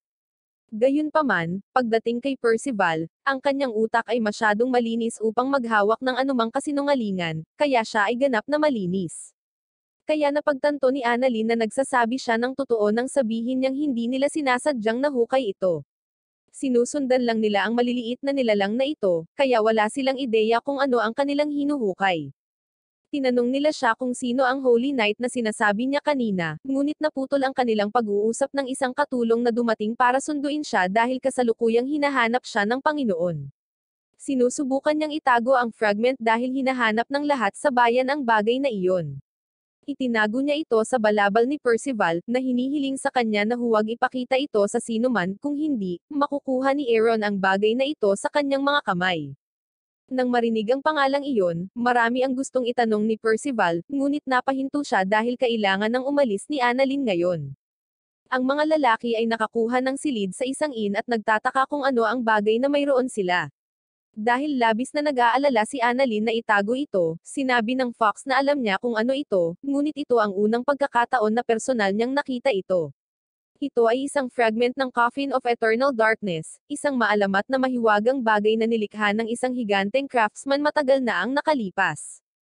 Napansin ni Nelson na sobrang tahimik ni Percival kani-kanina lang, kaya nagtanong siya kung may bumabagabag sa kanya. Dahil binanggit ni Annalyn ang pangalang Aaron, alam niyang darating siya sa bayang ito sa isang punto, kaya pupuntahan niya ito at papahirapan siya. Ngunit bago siya gumawa ng anumang bagay na padalos-dalos, sinisikap ng Fox na makipag-usap sa kanya, na nagpapaalala sa kanya na ang mga pagkakataong manalo siya ay medyo maliit at kahit na manalo siya, ang kanyang laban ay tiyak na maraming sibilyan ang mahuhuli sa kaguluhan. Kung lalabas siya ngayon, ang pangunahing focus nila ngayon ay dapat ay ang pangangalap ng impormasyon. Nandito ba talaga si Aaron at kung siya nga, ano ang balak niyang gawin sa isang fragment? Kapag nakuha na nila ang impormasyong iyon, maaari na silang magpasya kung ano ang susunod na gagawin. Sa kastilyo, sinisikap ng ama ni Annalyn na hikayatin siya na huwag nang lumabas dahil maaari talagang mapanganib sa labas. Ngunit sinagot siya ni Annalyn na hinahayaan niya ang isang misteryosong lalaki tulad ni Aaron na malayang gumalaw sa lungsod, na malamang na mas mapanganib. Alam niya ang kakayahan nitong makita ang kasamaan sa mga tao, kaya sigurado siyang tama siya sa pagiging masama ni Aaron. Ngunit may kapangyarihan si Aaron na ay pantay ang mga bundok gamit ang kanyang mga daliri, kaya ayaw ni Hayden na itulak ang kanyang kapalaran sa pamamagitan ng pagpapalubha sa kanya. Sinabi ni Annalyn na dapat niyang ihinto ang pagiging isang mahina at manindagan para sa mga tao dahil siya ay magiging isang Holy Knight balang araw at tiyak na paprotektahan ang lungsod kung may mangyari. Ngunit ang kanyang ama ay sawa na sa pag-uusap na ito, at sinampal mismo ang kanyang sariling anak. Pagkatapos ay tinawag siya ng kasambahay at ipinaalam sa kanya na oras na para sa isang kaayusan na kanyang binalak. Nakipagkita siya kay Aaron, habang si Percival at ang iba ay nanunood mula sa kalapit na rooftop. Inilabas ni Aaron ang isang relic fragment na akmang-akma sa piraso na natagpuan ni Percival, at masasabi ng Fox na may masamang mangyayari kung makumplito niya ang relic na iyon. Ang relic ay orihinal na ginamit ng tribo ng demonyo, ngunit upang maisaaktibo ito, kailangang isakripisyo ng mga Diyosa ang kanilang sarili. Ito ay tinatakan, at sinabi niya sa kanila na ipapaliwanag niya ito ng detalyado sa ibang pagkakataon. Ngunit sa ngayon, ang problema ay ang proseso upang maisaaktibo ito. Ipinapalagay niya na tinipon ni Aaron ang lahat ng tao dito para gamitin sila bilang mga sakripisyo para buhayin ito, ibig sabihin ay nasa panganib ang buong bayan. Gusto ni Percival na kumilos kaagad, ngunit sinabi sa kanya ng Fox na huminahon dahil sa kabutihang palad, ang huling piraso upang makumplito ang artifact ay nasa kanilang mga kamay, kaya hindi niya ito maa-activate. Gusto pa rin ni Percival na pumunta dahil buong oras na niyang hinahabol si Aaron. Ngunit sa kakayahan niya ngayon, ilalagay lang niya sa panganib ang sarili niya at ang mga sibilyan.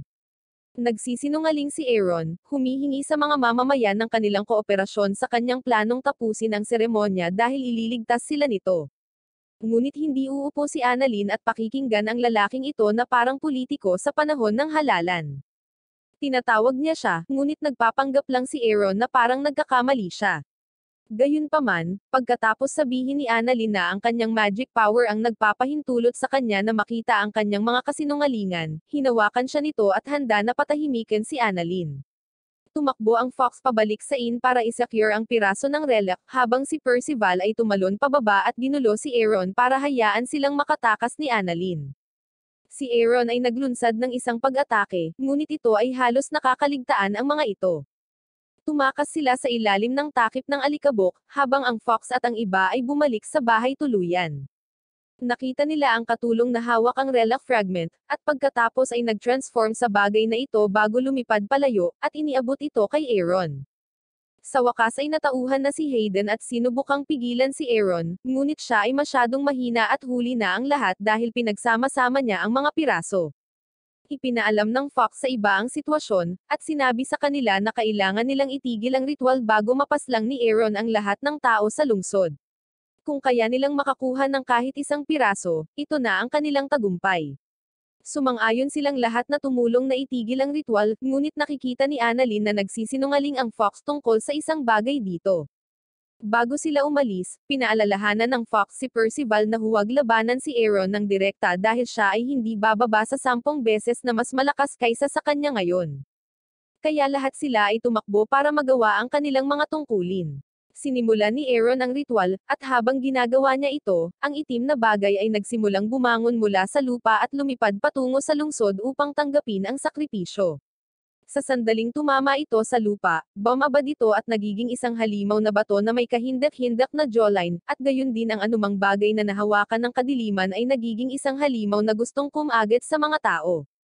Inutusan ni Aaron ang kanyang pamilyar na si Dorax na pangasiwaan ang mga halimaw, at tiyaking walang taong makakalabas ng bayan ng buhay. Nakita ni Danny ang lahat ng halimaw at kinilabutan siya sa nasaksihan niyang kaguluhan, ngunit sinabi ni Percival na magiging ayos ito dahil gagawa ang Fox ng plano na pigilan si Aaron sa lalong madaling panahon. Ipinaalam sa kanya ni Annalyn na sa kanyang espesyal na kapangyarihan, masasabi niyang nagsisinungaling ang Fox tungkol sa isang bagay sa kanila. Kaya hindi niya maintindihan kung bakit nagtitiwala siya sa isang random na Fox na nakilala niya noong isang linggo. Pero buong puso pa rin ang paniniwala ni Percival sa kanya, at hindi tulad ngayon na unang beses siyang kumilos ng may kainahinala. Kaya nagpasya na lang silang sundin ang paniniwala ni Percival. Tumakbo sila sa mga lansangan at nakita nila ang ama ni Annalyn na nakahandusay sa dingding. Nagmamadali siyang pumunta sa tabi nito para tingnan kung buhay pa ba ito, at maswerte siya na walan lang siya ng malay. Kaya't inilipat nila ang kanilang atensyon kay Aaron na pinapanatili pa rin ang spell. Nang hindi lumilingon, hinarap niya si Percival at sinabing orihinal niyang planong tapusin siya rito, ngunit abala siya ngayon. Kaya wala siyang panahon para makipag-usap sa kanya. Si Aaron ay nagpakawalan ng isang alon ng kapangyarihan, at ang mga katawan ng iba ay nagulat habang sila ay natatakot na naninigas sa kapangyarihan na kanyang pinalalabas. Ngunit nagawa ni Percival na mapanatili ang kanyang kalmadong sarili, at tumakbo palapit sa kanya upang hampasin siya gamit ang isang mahiwagang kamay.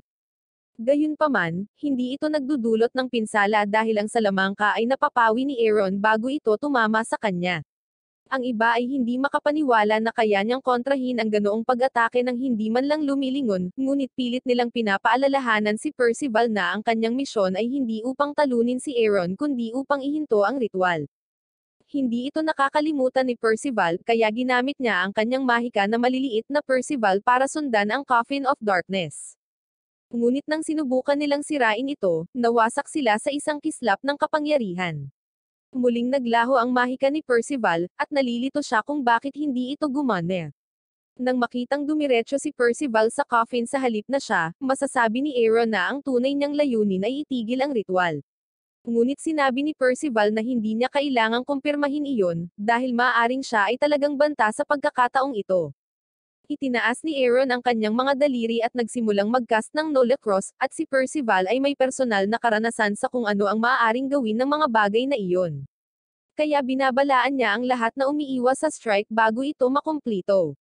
At buti na lang binalaan niya sila dahil pagkatapos ng hampas na iyon, inukit na ang lupa at kung hindi man ay iyon na ang katawan nila. Kung titingnan ng pinsala, masasabi nilang lahat na sapat ang lakas ni Aaron para tapusin sila sa isang hit. Sinimula ni Aaron ang pag-uusap tungkol sa pagiging kawalang galang ni Percival sa pag-atake sa kanyang ama, ngunit sa palagay ko ay hindi na siya karapat-dapat na tawaging ama dahil sa pagtataka sa kanyang anak. Laking gulat ni Annalyn nang marinig na si Aaron ang ama ni Percival, at sa pagkakaalam ng iba, siya ang pumaslang sa lolo ni Percival, kaya naman gusto niya itong labanan ng husto. Maliban doon, sinabi ni Donnie na kailangan nilang tumakas ng mabilis. Masyadong mapanganib si Aaron at sa kung paano siya kumilos, at kahit na mga sanggol pa sila, hindi siya magdadalawang isip na tapusin silang lahat.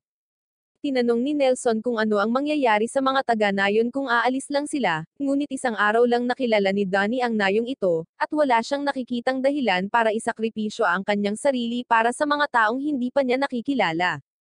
Iniisip ni Nelson na siya ay hindi makatwiran, ngunit si Annalyn ay sumang-ayon sa kanya, iniisip na ito ang problema ng bayan. Kaya't hindi niya maaaring hilingin sa mga estranghero na kanyang inatake sa unang pagkikita, na ayalay ang kanilang buhay upang iligtas ito. Ito ay isang bagay na dapat niyang gawin sa kanyang sarili.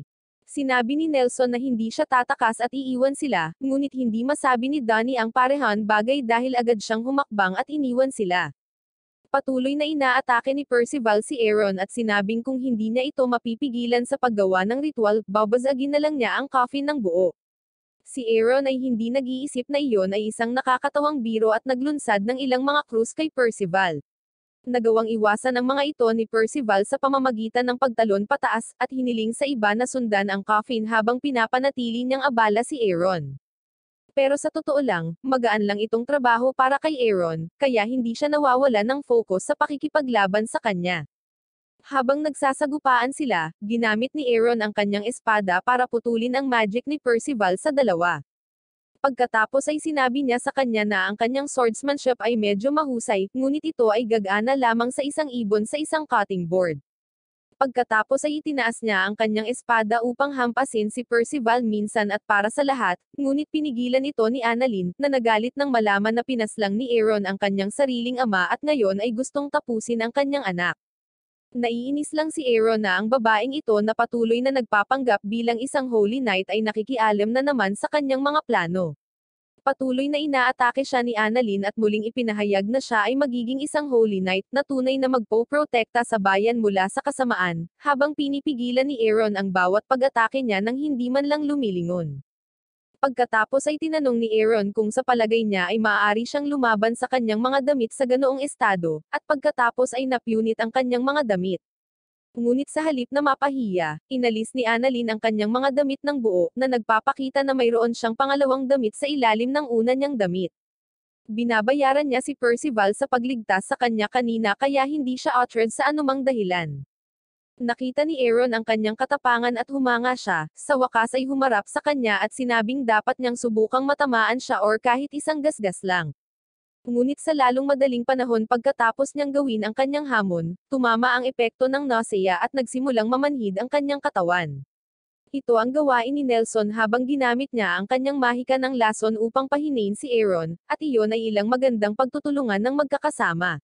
Medyo naiinis na si Aaron sa patuloy na mga panlilinlang at mga bitag, kaya sinimulan niyang seryosohin ang buong laban na ito. Naghahanda siyang ipakita sa kanila kung ano ang tunay na sakit. Naghagis siya ng ilang kumikinang na pulang alikabok sa hangin, at ang grupo ay nakatayo lang doon na parang hindi malinaw na indikasyon na ang bagay na ito ay isang pag-atake. Maging ang ama ni Annalyn ay napagtanto kung ano ang darating at may sapat na oras para tumakbo siya sa tabi ng kanyang anak, kaya't talagang hindi dapat magkaroon ng dahilan upang hindi sila makaiwas. Ngunit sa huli, tinamaan sila ng pag-atake habang paulit-ulit silang hinahampas ng 12 dosenang maliliit na krus. Ang resulta ay nagiiwan ng haligi ng usok sa kalangitan, at mula sa isang rooftop sa bayan, isang lalaki ang nanunood bago tumungo sa sentro ng kaguluhan. Samantala, tumatakbo pa rin si Donnie sa mga lansangan na ngayon ay puno na ng mga halimaw. Matapos makita ang halimaw na ito, tumalikod siya upang tumakbo sa kabilang direksyon, talagang gustong makalabas ng lungsod bago niya mabawi ang kanyang buhay. Sa lahat ng kaguluhang nangyayari sa paligid niya, narinig ni Donnie ang sigaw ng isang batang babae. Nang tingnan niya ang pinanggalingan ng tunog, nakita niya ang isang batang babae at ang kanyang ina na malapit ng kainin ng isang halimaw. Habang sila ay patuloy na sumisigaw para sa tulong, si Donnie ay nag-aalangin pera na tumulong. Ang kanyang intensyon ay umalis sa bayan at hindi na lumingon, ngunit kahit siya ay hindi kayang talikuran ang isang umiiyak na babae. Ngunit sa sinabing iyon, wala siyang ideya kung paano niya tatalunan ang halimaw, kaya iniisip niya kung ano ang dapat niyang gawin. Bumalik sa bayan, si Annalyn at ang kanyang ama, na tumalon sa kanyang harapan, ay nagawang iligtas siya mula sa pagkakasugat. Kapag tinanong niya kung bakit niya ilalagay ang sarili niya sa kapahamakan, sinabi niyang natural lang sa isang magulang na protektahan ang kanilang anak. Karaniwang dito masasawi ang matanda, ngunit sa kabutihang palad ang maliliit na Percival ay masipag sa pagpapagaling ng kanyang mga sugat, kaya't siya ay mabubuhay upang makita ang isa pang araw. Ang parehong bagay ay napupunta para kay Nelson, ngunit para kay Percival mismo, ang sitwasyon ay mukhang mas mahirap. Namangha si Aaron na nagawa ni Percival na protektahan ang kanyang mga kaibigan mula sa mga pulang krus, at kung magpapatuloy ang rate ng paglago na ito, maaari siyang maging isang tunay na banta sa kanya. Kaya kailangan niyang tapusin ito ngayon. Tinanong siya ni Percival kung bakit kailangan niyang tapusin ang kanyang lolo, ngunit para kay Aaron, natural na tugon lamang ito sa posibilidad na maaaring isa siya sa 4 Knights of Apocalypse, at wala siyang guilt na nararamdaman. Hindi iyon nakikita ni Percival bilang isang magandang dahilan para umatake at pumaslang ng isang tao, ngunit mayroon ding katotohanan na si Aaron ay nagtataglay ng malaking sama ng loob sa lolo ni Percival dahil sa pagkuha ng isang bagay na pinahahalagahan niya noon pa man. Habang nadidistract pa rin si Aaron, inatake siya ni Annalyn gamit ang isang sword strike ngunit madaling napalihis. Gayunpaman, ang karagdagang distraction ay nagbigay kay Percival ng sapat na pagkakataon upang subukang sirain ang coffin, ngunit iyon din ay napigilan ni Aaron habang inihagis niya si Percival sa lupa. Pagkatapos ay muli niya itong inatake sa kamay, tinuturuan siya tungkol sa pagiging magalang sa kanyang mga magulang. Ang iba ay walang magawa kundi panoorin kung paano pinahirapan si Percival. Sinubukan ni Annalyn na tulungan siya, ngunit nagbanta si Aaron na masisira ang kanyang katawan sa susunod na susubukan niyang salakayin siya, na pinigilan siya sa kanyang mga landas dahil sa takot. Pagkatapos ay ipinagpatuloy niya ang paghampas kay Percival sa lupa, na sinasabi na pagkatapos niyang tapusin ang mga tao sa bayang ito, lilipat siya sa lungsod ng Lyons at sisirain din ito. Ngunit bago iyon, tatapusin niya si Percival para matiyak na hinding-hindi magkikita ang 4 Knights of the Apocalypse sa isang lugar.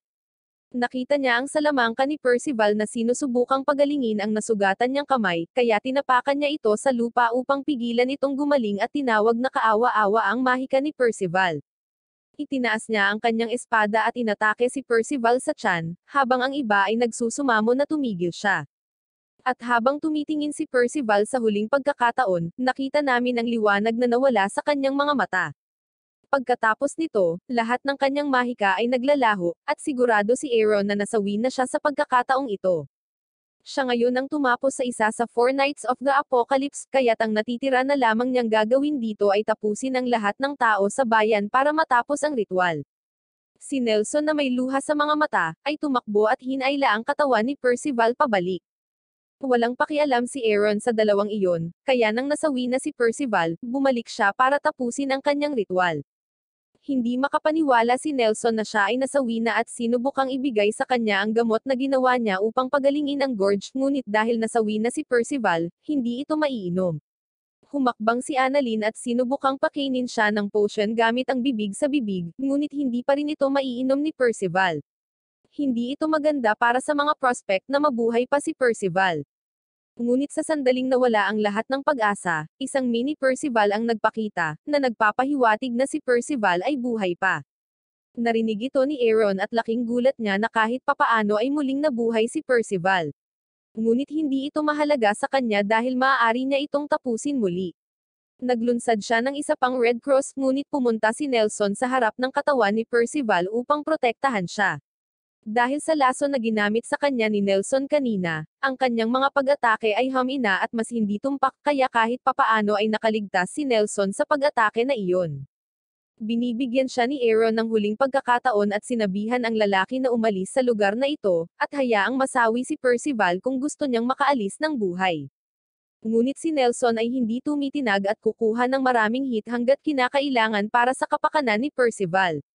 Tatayo rin si Annalyn sa tabi niya, at ipagtatanggol si Percival dahil malaki ang utang niya sa lahat ng tulong na ibinigay nito sa kanya.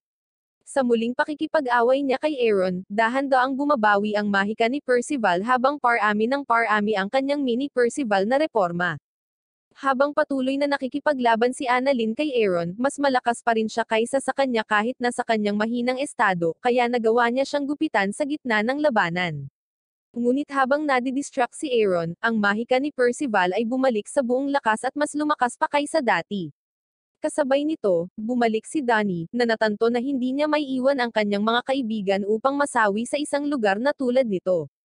Ngunit ang sitwasyon ay hindi talaga humihingi ng tulong sa kanya. Sa pagsisimula ng mahika ni Percival na lampasan ang lugar, ngayon ay sinasabi ni Aaron na subukang tapusin ang batang ito at sinubukang gawin ito ngayon. Ngunit huli na ang lahat dahil muling nagising si Percival na may bagong pagkaunawa sa kanyang kapangyarihan, na hindi lamang sa kanya kundi para sa mga taong naniniwala sa kanya. Ang kanilang pananampalataya ay nagbibigay sa kanya ng kapangyarihan, at iyon ang tunay na katangian ng kanyang mahika. Pabalik sa bayan, ang iba't ibang halimaw ay patuloy pa rin sa pag-aalsa sa ilalim ng utos ng pamilyar ni Aaron. Inutusan niya sila na huwag iligtas ang sinumang tao anuman ang kailangan nito, dapat masawi silang lahat para magising ang coffin gaya ng gusto ni Aaron. Habang nagpapatuloy ang kaguluhan, mula sa isang kalapit na eskinita, may lumabas na lalaki na may hawak na ilang kutsilyo. Habang ang isa sa mga mamamayan ay malapit ng kainin ng isang halimaw, ang katawan nito ay naging alikabok sa isang iglap. Ito ang gawain ng misteryosong lalaking iyon, at pagkatapos talunin ang halimaw, ang kutsilyo sa kanyang kamay ay nabasag sa pira-piraso, kaya inilabas niya ang susunod. Gamit ang mga kutsilyong ito, patuloy siyang naglalagay ng walang pinipiling pagpaslang sa mga halimaw at sinisira ang mga ito bago nila masabi kung ano ang nangyayari. Ang mga pagsabog ay patuloy na gumugulo sa kanila habang ang pamilyar na kadiliman ay naiwan sa lubos na kalituhan. Nakipag-ugnayan sa kanya si Aaron para tanungin kung bakit hindi pa tapos ang mga sakripisyo, pero habang ganoon ang ginagawa ni Dorax, wala siyang maibibigay na paliwanag. Biglang-bigla, isang grupo ng mga halimaw ang nagsimulang masawi sa isang misteryosong kapangyarihan, ngunit hindi niya alam kung ano ang kapangyarihang iyon, sino ang gumagawa nito, or kahit na kung gaano karami ang mga umaatake. Lumipad siya pababa para tanungin ng isa sa mga halimaw kung ano ang nangyayari dito, ngunit habang ibinababa ng Titan ang ulo nito para sumagot, nahati ito sa dalawa. Sa pag-aalis ng alikabok, sa wakas ay makikita na niya ang taong responsable sa pagkasawi ng halimaw. Ngunit itinaas ng lalaki ang kanyang kutsilyo at ipinadala ang isa sa kanyang mga hampas na nakatutok kay Dorax. Hindi siya makaiwas at nakatagpo ng parehong kapalaran ng halimaw na nasawi bago niya, pati na rin ang isang hanay ng mga halimaw na pinaslang pagkatapos niya. Ang pagkawasak ay napakalawak na kahit na mula sa tuktok ng burol, si Percival at ang iba pa ay masasabi na may nagpapabagsak sa isang grupo ng mga halimaw sa bayan. Nagtataka si Nelson kung ito ay isang banal na mandirigma, ngunit habang hindi nila alam kung sino ito, naniniwala sila na ito ay gawa ng Fox na tumawag ng reinforcement. Kasama ang mga halimaw na pinapaslang habang nagsasalita sila kahit na may mga buhay na nasawi, hindi na kayang magsakripisyo ng sapat na tao ni Aaron para ma-activate ang Coffin of Darkness, kaya natalo na siya. Napakalmadong tinanggap ni Aaron ang kanyang pagkatalo at saglit na napunta sa proud father mode na nagsasabi kay Percival na lumaki siya ng husto sa maikling panahon, tiyak na matutuwa ang kanyang lolo na makita kung gaano siya naging makapangyarihan. Ngunit dahil siya ang pumaslang sa nasabing lolo, ito ang isang pagkakataon na hiniling ni Percival na hindi na bumalik ang kanyang ama na may dalang gatas. Sinabi ni Aaron na siya ay tumutupad lamang sa kanyang tungkulin, kaya kinailangan niyang tapusin ang kanyang lolo at higit pa, 2 beses niyang sinubukang tapusin ang sarili niyang anak na si Percival. Tila nagpapakita siya ng kaunting pagsisisi sa kanyang mga ginawa, at ibinagsak ang kanyang espada sa lupa. Ayon sa kanya, dahil sa pagkabigo sa kanyang misyon na buhayin ang Coffin of Darkness, mananagot siya sa kanyang Panginoon at mapapaslang pag bumalik siya. Ngunit iyon ang nararapat sa kanya. Nagsisimula ng magmukhang fishy talaga ang personality nito, tinanggap talaga na natalo at sumuko na, kaya kahit papaano ay gusto niyang makita ng malapitan ang mukha ng kanyang anak sa huling pagkakataon. Nagsisimula ng mahulog si Percival sa kanyang talk no jutsu. Sa kabutihang palad, nandoon si Annalyn para bigyan siya ng reality check. Kasinungalingan lang ang bawat salitang binitawan ni Aaron, at walang bakas ng pagsisisi or pagmamahal kahit saan sa kanyang puso. Kaya ngayong itinigil na ang ritual, ang gusto lang niyang gawin ay linlanggan si Percival na makalapit ng husto para mapaslang sa kanyang mga kamay. Nagalit si Aaron na sinira ni Annalyn ang kanyang talk no jutsu trap at nanunumpa na kahit anong mangyari, sisiguraduhin niyang magtatapos si Percival dito.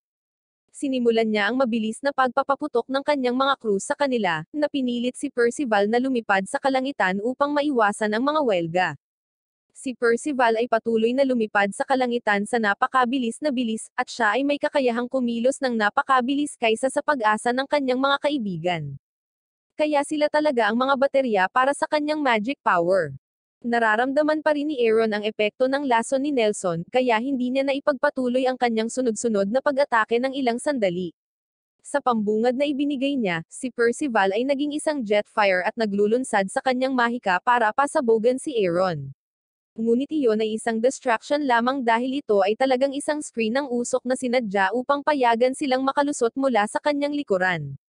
Gayunpaman, nakita ito ni Aaron at madaling nalabanan ang biglaang pag-atake. Naaalala ni Percival ang sinabi sa kanya ng Fox tungkol kay Aaron na mas malakas kaysa sa inaakala niya, at mukhang tama siya tungkol doon. Habang nasa tabi pa siya ng coffin, limitado lang ang magagawa nila kaya kailangan nilang ilayo siya rito kahit papaano. At may magandang ideya si Percival para sa kung ano ang maaari nilang gawin, at kinasasangkutan nito si Donnie. Habang lumilipad sila pabalik, si Percival ay sumusugod patungo kay Aaron habang nakataas ang kanyang kamay na para bang sasampalin niya si Aaron, ngunit sinabi sa kanya ni Aaron na ito ay walang silbi dahil hindi siya sapat na malakas para talunin siya. Maaring totoo iyon, ngunit ngayon ay isang panalo para kay Percival. Dahil ang pagsugod ay peke lang, dahil ginamit ni Donnie ang kanyang mahika upang gawing palutangin ang coffin, at dahil dito, ito ay lampas sa proteksyon ni Aaron, na nagpapahintulot kay Percival na lumipad at sirain ito gamit ang kanyang magic sword. Habang nadudurog ang coffin, iniingatan nila ang isang piraso nito upang hindi ito muling buuin. Ang natitirang bahagi ng mga piraso ay bumagsak sa paanan ni Aaron, at masasabi mong naaasar siya dahil bumukas ang kanyang helmet at bumagsak sa lupa, na nagpapakita ng kanyang tunay na mukha. Sinimulang kutsain ni Aaron si Percival dahil sa walang nagawa. Ano naman kung sinira niya ang coffin at kinuha ang isa sa mga piraso nito? Nangangahulugan lamang iyon na ang kailangan lang nilang gawin ay tapusin siya, at kunin muli ang piraso ng coffin upang maipagpatuloy ang plano. Kaya wala siyang nalutas sa lahat. Kahit na walang sapat na mga tao sa bayang ito upang magsakripisyo, marami pa ring mga lungsod sa kontinente, at maaari niyang isakripisyo ang sinuman sa kanila para sa kapakanan ng kanyang layunin. Pansamantalang itinigil ang ritual, kaya tatapusin na niya si Percival ngayon at pipigilan siya sa pakikialam pa sa kanyang mga plano. Gayunpaman, nahawakan siya ng isa pang Holy Knight na nagsasabi sa kanya na nagkaroon siya ng pagkakataon, ngunit tapos na siya rito. Sinabi ni Aaron kay Miguel na bitawan ang kanyang kamay dahil masama ang pakiramdam niya. Umatras si Miguel ngunit sinabi niya na hindi ito kakayanin ni Aaron ng mag-isa. Sa wakas ay natagpuan na niya ang isa sa 4 na Knights of the Apocalypse, kaya mapababayaan niya ang kanyang mga tungkulin kung hahayaan niya lang silang makatakas. Bukod dito, mayroon silang mas malaking problema sa anyo ng puwersa ng kaaway na Some-Iris sa lahat ng mga halimaw sa bayan. Ang kapangyarihan na ginamit ay kakilakilabot. Hindi nila alam kung sino ang gumawa nito, at hindi alam ni Miguel kung sino ito, ngunit maaari siyang manghula.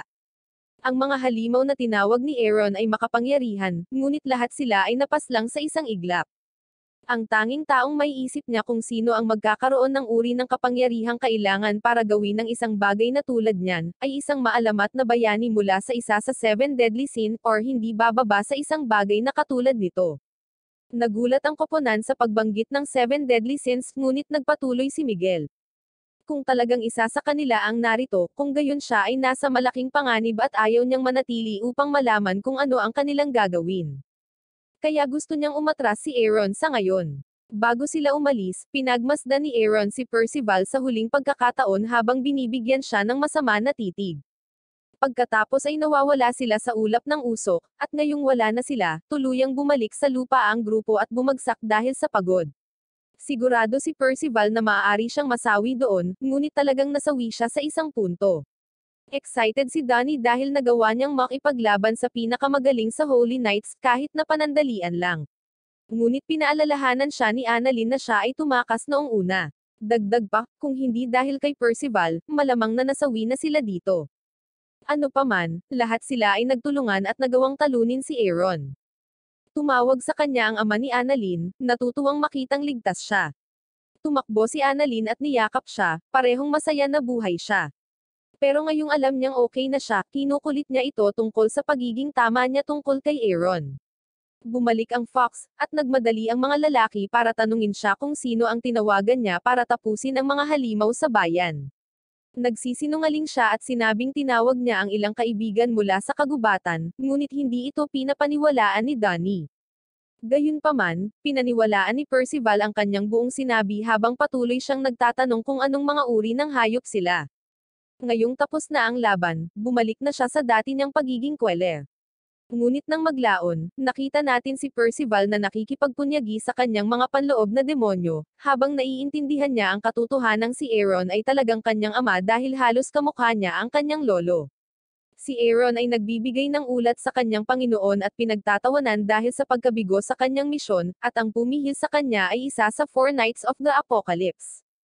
Hindi niya maisip kung ano ang pakiramdam kapag natalo ng isang bata. Inaasahan niyang gagawa ng dahilan si Aaron tungkol sa pagiging makapangyarihan ng bata, ngunit wala siyang masasabi. Tatanggapin niya ang anumang parusa na nakikita ni Arthur na nararapat. Kinuha ni Arthur ang alok na iyon, at ang kanyang mga kamay at paa ay iginapos ng mga halimaw bago ang kanyang katawan ay inatake. Nakikita ni Arthur na ang mundo ay pinahihirapan ng pagdurusa ng mga tao sa kamay ng iba pang mga species, kaya gusto niyang linisin ang mundo ng lahat ng mga hindi kanais-nais na iyon at gumawa ng mundo para sa mga tao lamang. Ngunit kasama ang 7 deadly sins at ang bagong 4 Knights of the Apocalypse, tila nananatili pa rin sa mundo ang mga banta sa kanyang perpektong plano. At habang ganoon ang kaso, hinding-hindi magkakaroon ng tunay na kapayapaan para sa kanya. Sinasabi niya ito, habang si Aaron ay patuloy pa rin na inaatake ng halimaw, at sinabi ni Arthur na ayaw na niya ng anumang mga pagkabigo mula kay Aaron dahil inaasahan niya ang magagandang bagay mula sa kanya. Habang binawi ng halimaw ang mga galami nito sa katawan ni Aaron, napagtanto niyang mas gumaan ang pakiramdam niya.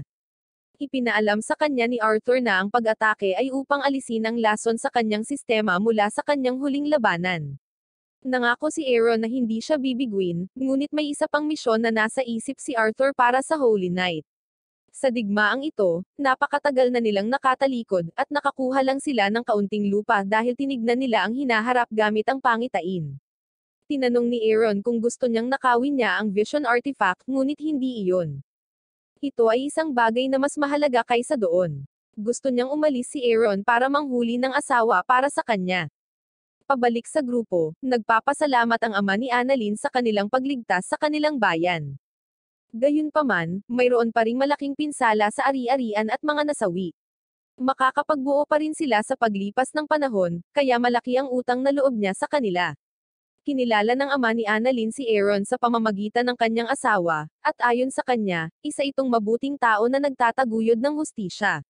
Kaya't sino ang nakakaalam kung ano ang maaaring nangyari, upang humantong sa kanya upang maging isang masamang knight ngayon.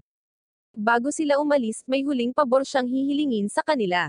Sa sandaling iyon, lumapit si Annalyn at sinabi sa kanyang ama na gusto niyang maglakbay para magkaroon ng karanasan at maging isang holy knight. Napagtanto niya na hindi sapat ang kanyang kakayahan matapos siyang matalo ni Aaron ng ganoon kadali, kaya kailangan niyang gawin ito. Gayunpaman, tumanggi ang kanyang ama na hayaan siyang maglakbay ng mag-isa, kaya hiniling niya kay Percival at sa iba pa na isama siya. Masaya si Annalyn na sinusuportahan ng kanyang ama ang kanyang mga pangarap, at sinabi niya sa kanya na lagi siyang babalik sa kanya habang niyayakap siya nito habang nagpapalem. Nasasabik si Annalyn na sa wakas ay sasabak na sa isang aktwal na pakikipagsapalaran upang maging isang holy knight, at sa tingin nito ay magiging napakasaya nito. Ngunit ipinaalala ni Donnie sa kanya na hindi ito isang laro na kanilang nilalaro, seryoso ito. At kahit na malamang na gusto ng kanyang ama na maging bukas palad sa kanyang pamumuno sa lungsod, kahit na ano ang iyong tingnan, ang kanyang sinasakyan ay isang donkey.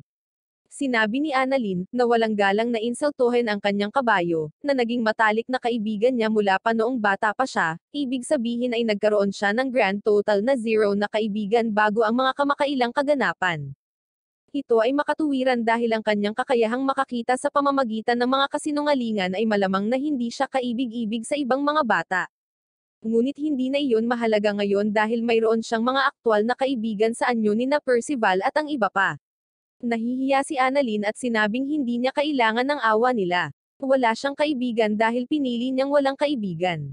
Iniisip ni Nelson na malamang na mahirap mamuhay ng ganoon dahil sa kalaunan ay malulungkot siya. Ngunit ganoon lang ang kanyang pamumuhay, kahit na mahirap walang na siyang magagawa dito.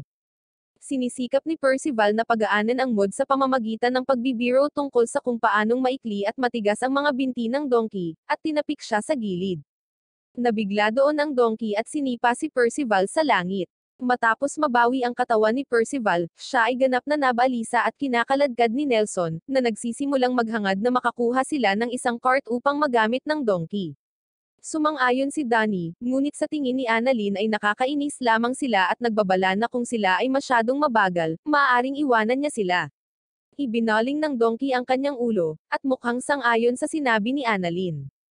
Gayunpaman, hindi alam ni Annalyn kung ano ang pinapasok niya sa kanyang sarili at sa donkey nang sabihin niya iyon, dahil sa tanghali ay nauuna na ang mga lalaki sa kanya, at ang donkey ay hindi na mukhang mayabang.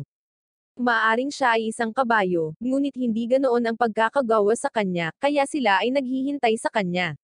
Ngayon lahat sila ay nakaupo lamang sa paligid ng pagod na kabayo na inunahan sa paglalakad ng isang grupo ng mga tao, at ang fox ay mukhang dismayado sa kanya. Sinubukan ng kabayo na takutin ang fox, ngunit pagkatapos na malaman na hindi siya natatakot sa kanya, umatras ang kabayo at humingi ng tawad. Hindi maintindihan ni Annalyn kung bakit biglang umarte ang kabayo, pero naalala niya na hindi niya talaga tinanong kung saan sila pupunta noong una. Pagkatapos nilang ipaliwanag na ang plano ay magtungo sa kaharian ng Leons, lalo siyang nasasabik sa naisip na bibisitahin niya ang kaharian ng Leons kung saan nagmula ang karamihan sa mga Holy Knights at mas mabuti pa, ang maalamat na 7 deadly sins na si Meliades na hari ng teritoryong iyon. Habang nagsasalita siya, naalala ni Percival na may sinabi rin si Aaron tungkol sa 7 deadly sins, ngunit hindi siya sigurado kung sino ang mga ito. Nagulat si Annalyn na mayroong isang tao sa mundo na hindi nakakaalam ng 7 deadly sins, ngunit sa kaso ni Percival, siya ay nanirahan sa isla ng bundok sa buong buhay niya. Gayunpaman, ano ang mga pagkakataon na maaari niyang marinig ang 7 deadly sins kung hindi sinabi sa kanya ng kanyang lolo? Ipinaliwanag ni Annalyn na si Meliodas ang kanilang pinuno, at iniligtas ang kaharian ng Leons ng maraming beses at kasama ang 6 na iba pang Holy Knights. Nagawa niyang talunin ang Demon Lord, iyan ang 7 deadly sins at naging fangirl si Annalyn kay Meliodas. Mayroon pa siyang isa sa mga limitadong edisyong wanted na poster na iginuhit ni Meliodas ngunit halos hindi sila katulad ng totoong deal. Iniisip ni Donnie na maaaring may malaking crush siya kay Meliodas ngunit itinanggi niya ito, at sinabing mayroon lamang siyang paghanga sa pinuno ng 7 deadly sins. Sa talang iyon, naalala ni Annalyn na hindi nila napag-usapan kung sino ang magiging leader ng kanilang grupo sa unang paglabas nila. Hindi alam ni Percival kung ano ang isang pinuno, ngunit ayos na iyon dahil siya at ang kanyang maliit na utak ay hindi kailanman nagbalak sa pagiging pinuno sa unang lugar. Maaring siya ang kanilang pinakamakapangyarihang puwersa, ngunit sa ngayon, mas mascot siya kung mayroon man. Hindi rin iniisip ni Annalyn na babagay kay Nelson ang papel sa pagiging team leader, at hindi rin siya interesado rito. Ngunit siya ay kalmado at maaasahan, kaya ang pagiging tagapayo ng koponan ay magiging isang magandang tungkulin para sa kanya. Si Donnie naman, sa tingin ko ay hindi na kailangang sabihin patungkol sa kanya. Iyon ay nag-iiwan lamang kay Annalyn upang gampanan ang tungkulin ng pinuno, at kahit na hindi niya gustong maging pinuno sa simula, handa siyang gampanan ang tungkuling iyon para sa partido. Yung iba ay wala talagang pakialam, kaya hinayaan nila ang sarili na piliin ang sarili niya bilang team leader. Sinabi ni Percival na si Donnie ay hindi masyadong masama dahil siya ay tumulong sa ilang mga tao sa lungsod, pero sinabi ni Donnie na hindi naman iyon big deal. Narinig na ginamit ni Donnie ang kanyang kapangyarihan para iligtas ang mga tao, at nagtanong si Annalyn kung naglalayon din ba siyang maging Holy Knight. Kinumpirma niya ito, ngunit ang kanyang pangarap na maging isang Holy Knight ay walang kinalaman sa kanya, kaya hindi niya maintindihan kung bakit siya ay labis na nagagalit dito. Pinaghiwa-hiwalay sila ng Fox at sinisikap na ibalik ang lahat sa gawain, habang inilalabas niya ang isang mapa para malaman nila kung nasaan sila at kung gaano kalayo ang kailangan nilang puntahan. Mula doon, lahat sila ay nagtitipon sa paligid ng mapa upang planuhin ang kanilang ruta, at si Annalyn ay medyo naiinis dahil siya ang dapat na maging pinuno dito. Napagpasyahan nila na upang makarating sa Leons, kakailanganin nilang tumawid sa Delary Mountains. Kaya bago nila gawin iyon, nais ng Fox na pumunta sa isang post town na malapit na tinatawag na kanto para ihanda ang ilang mga bagay bilang paghahanda sa kanilang paglalakbay sa mga bundok. Tutol si Annalyn dahil gusto niyang makapunta sa Leons sa lalong madaling panahon, at sa gayon ay naisip niyang dumiretso na lang sila sa mga bundok. Ngunit sinabi sa kanya ng Fox na siya ay walang ingat, at ang mga bundok ay may survival rate na halos 0 dahil ito ay isang lugar na nababalot ng kadiliman. Kaya kung gusto nila ng anumang pagkakataon na makalabas sa kabilang panig, kailangan nilang maging handa para dito. Siya ay nagpaubaya sa kanyang pagpupumilit, at si Percival ay nasa sabik na makita ang isa pang lungsod habang si Nelson ay interesado na makita kung anong uri ng mga gamot ang mayroon sila doon. Pero sa totoo lang, dapat mas interesado siyang ayusin muna ang shirt niya. Sa isang taberna sa bayan, may isang lalaking umiinom ng mag-isa hanggang sa masawi upang lunurin ang kanyang kalungkutan sa alak, at habang iniisip ng bartender na malamang na marami na siyang nainom sa puntong ito, hindi siya naglakas loob na gumawa ng anumang bagay upang pigilan siya, or dahil dito ayaw niyang ilagay ang sarili sa panganib sa lasing na ito dahil ang lalaking ito ay hindi ordinaryong lasing. Isa siyang Holy Knight, si Commander Hazer. Habang papalapit si Percival at ang tropa sa lungsod, nag-flashback si Donnie sa panahon na nagsasanay siya para maging Holy Knight sa ilalim ni Commander Hazer. Siya at ang isang kaibigan na tinatawag na Eddie ay nakikipaglaban para sa kanilang pagsasanay, habang si Commander Hazer ay nagbigay sa kanila ng mga tagubilin kung paano pagbutihin ang kanilang mga kakayahan sa pakikipaglaban. Matapos makumplito ang pagsasanay, tinanong nila si Hazer kung mayroon sila kung ano ang kinakailangan upang maging isang Holy Knight, at habang sa tingin niya ay patuloy silang bumubuti, ang mahika at kasanayan sa espada lamang ay hindi magagarantiya na maaari kang maging isang Holy Knight. Ang mahalaga ay kung paano mo ginagamit ang iyong kapangyarihan, isang aral na natutunan niya na huli na sa buhay. Pero sinabi niyang huwag silang mag-alala dahil sisiguraduhin niyang tuturuan sila para hindi sila magkamali sa buhay. Bumalik sa kasalukuyan, ang koponan ay dumating sa pasukan sa kanto. Mas mukhang isang kuta ito kaysa sa isang lungsod. Nakarating sila sa pangkalahatang tindahan, at si Annalyn ay naabala sa lahat ng magagandang bagay na mabibili. Habang si Nelson ay papunta sa isang panday upang kumuha ng ilang bote ng gamot, at para naman kay Donnie, papunta siya sa bar para magpalitade. Samantala, gumagala si Percival sa lungsod nang makatagpo siya ng fighting ring kung saan ganap na winawasak ng kampyon ang kompetisyon.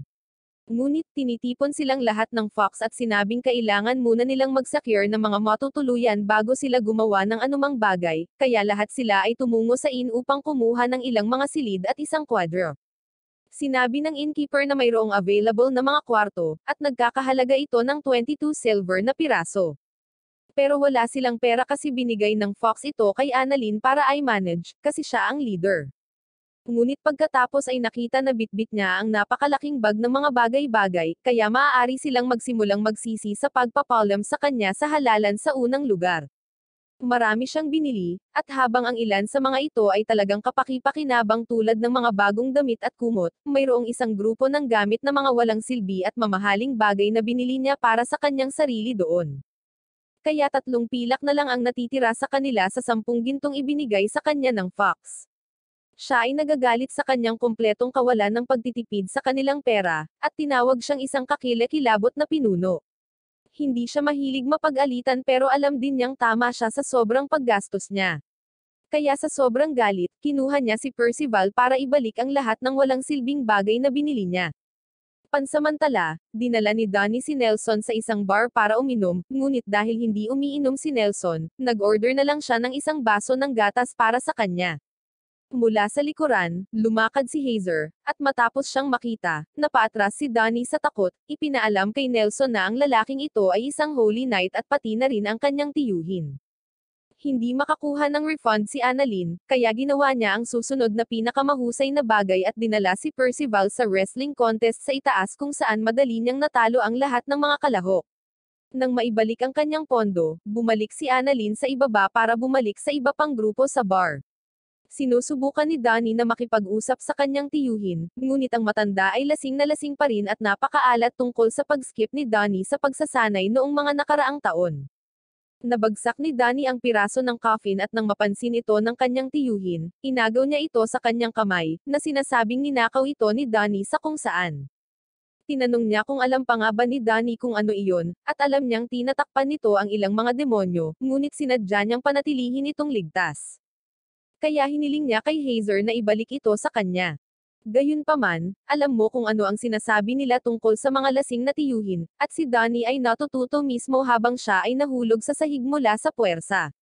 Nagalit si Nelson kay Hazer para sa paghampas kay Donnie, habang siya ay lasing ng walang dahilan, ngunit ang lasing na lalaki ay hindi bukas sa pangangatuwiran at iniinsulto si Donnie, na sinasabing ang kanyang nasawi na ina ay iisipin na siya ay isang failure. Naluluha si Donnie at tumakbo palabas ng bar.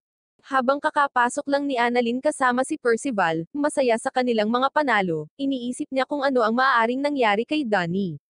Ngunit naging malinaw ang sagot habang inagaw ni Hazer ang pera kay Annalyn dahil lang sa sinusubukan niyang bawiin ito, ngunit inilalayo ito ni Hazer bago humakbang si Nelson sa harapan niya at tinawag siyang muli dahil sa pagiging lasing na tiyuhin at dahil sa pananakit kay Donnie.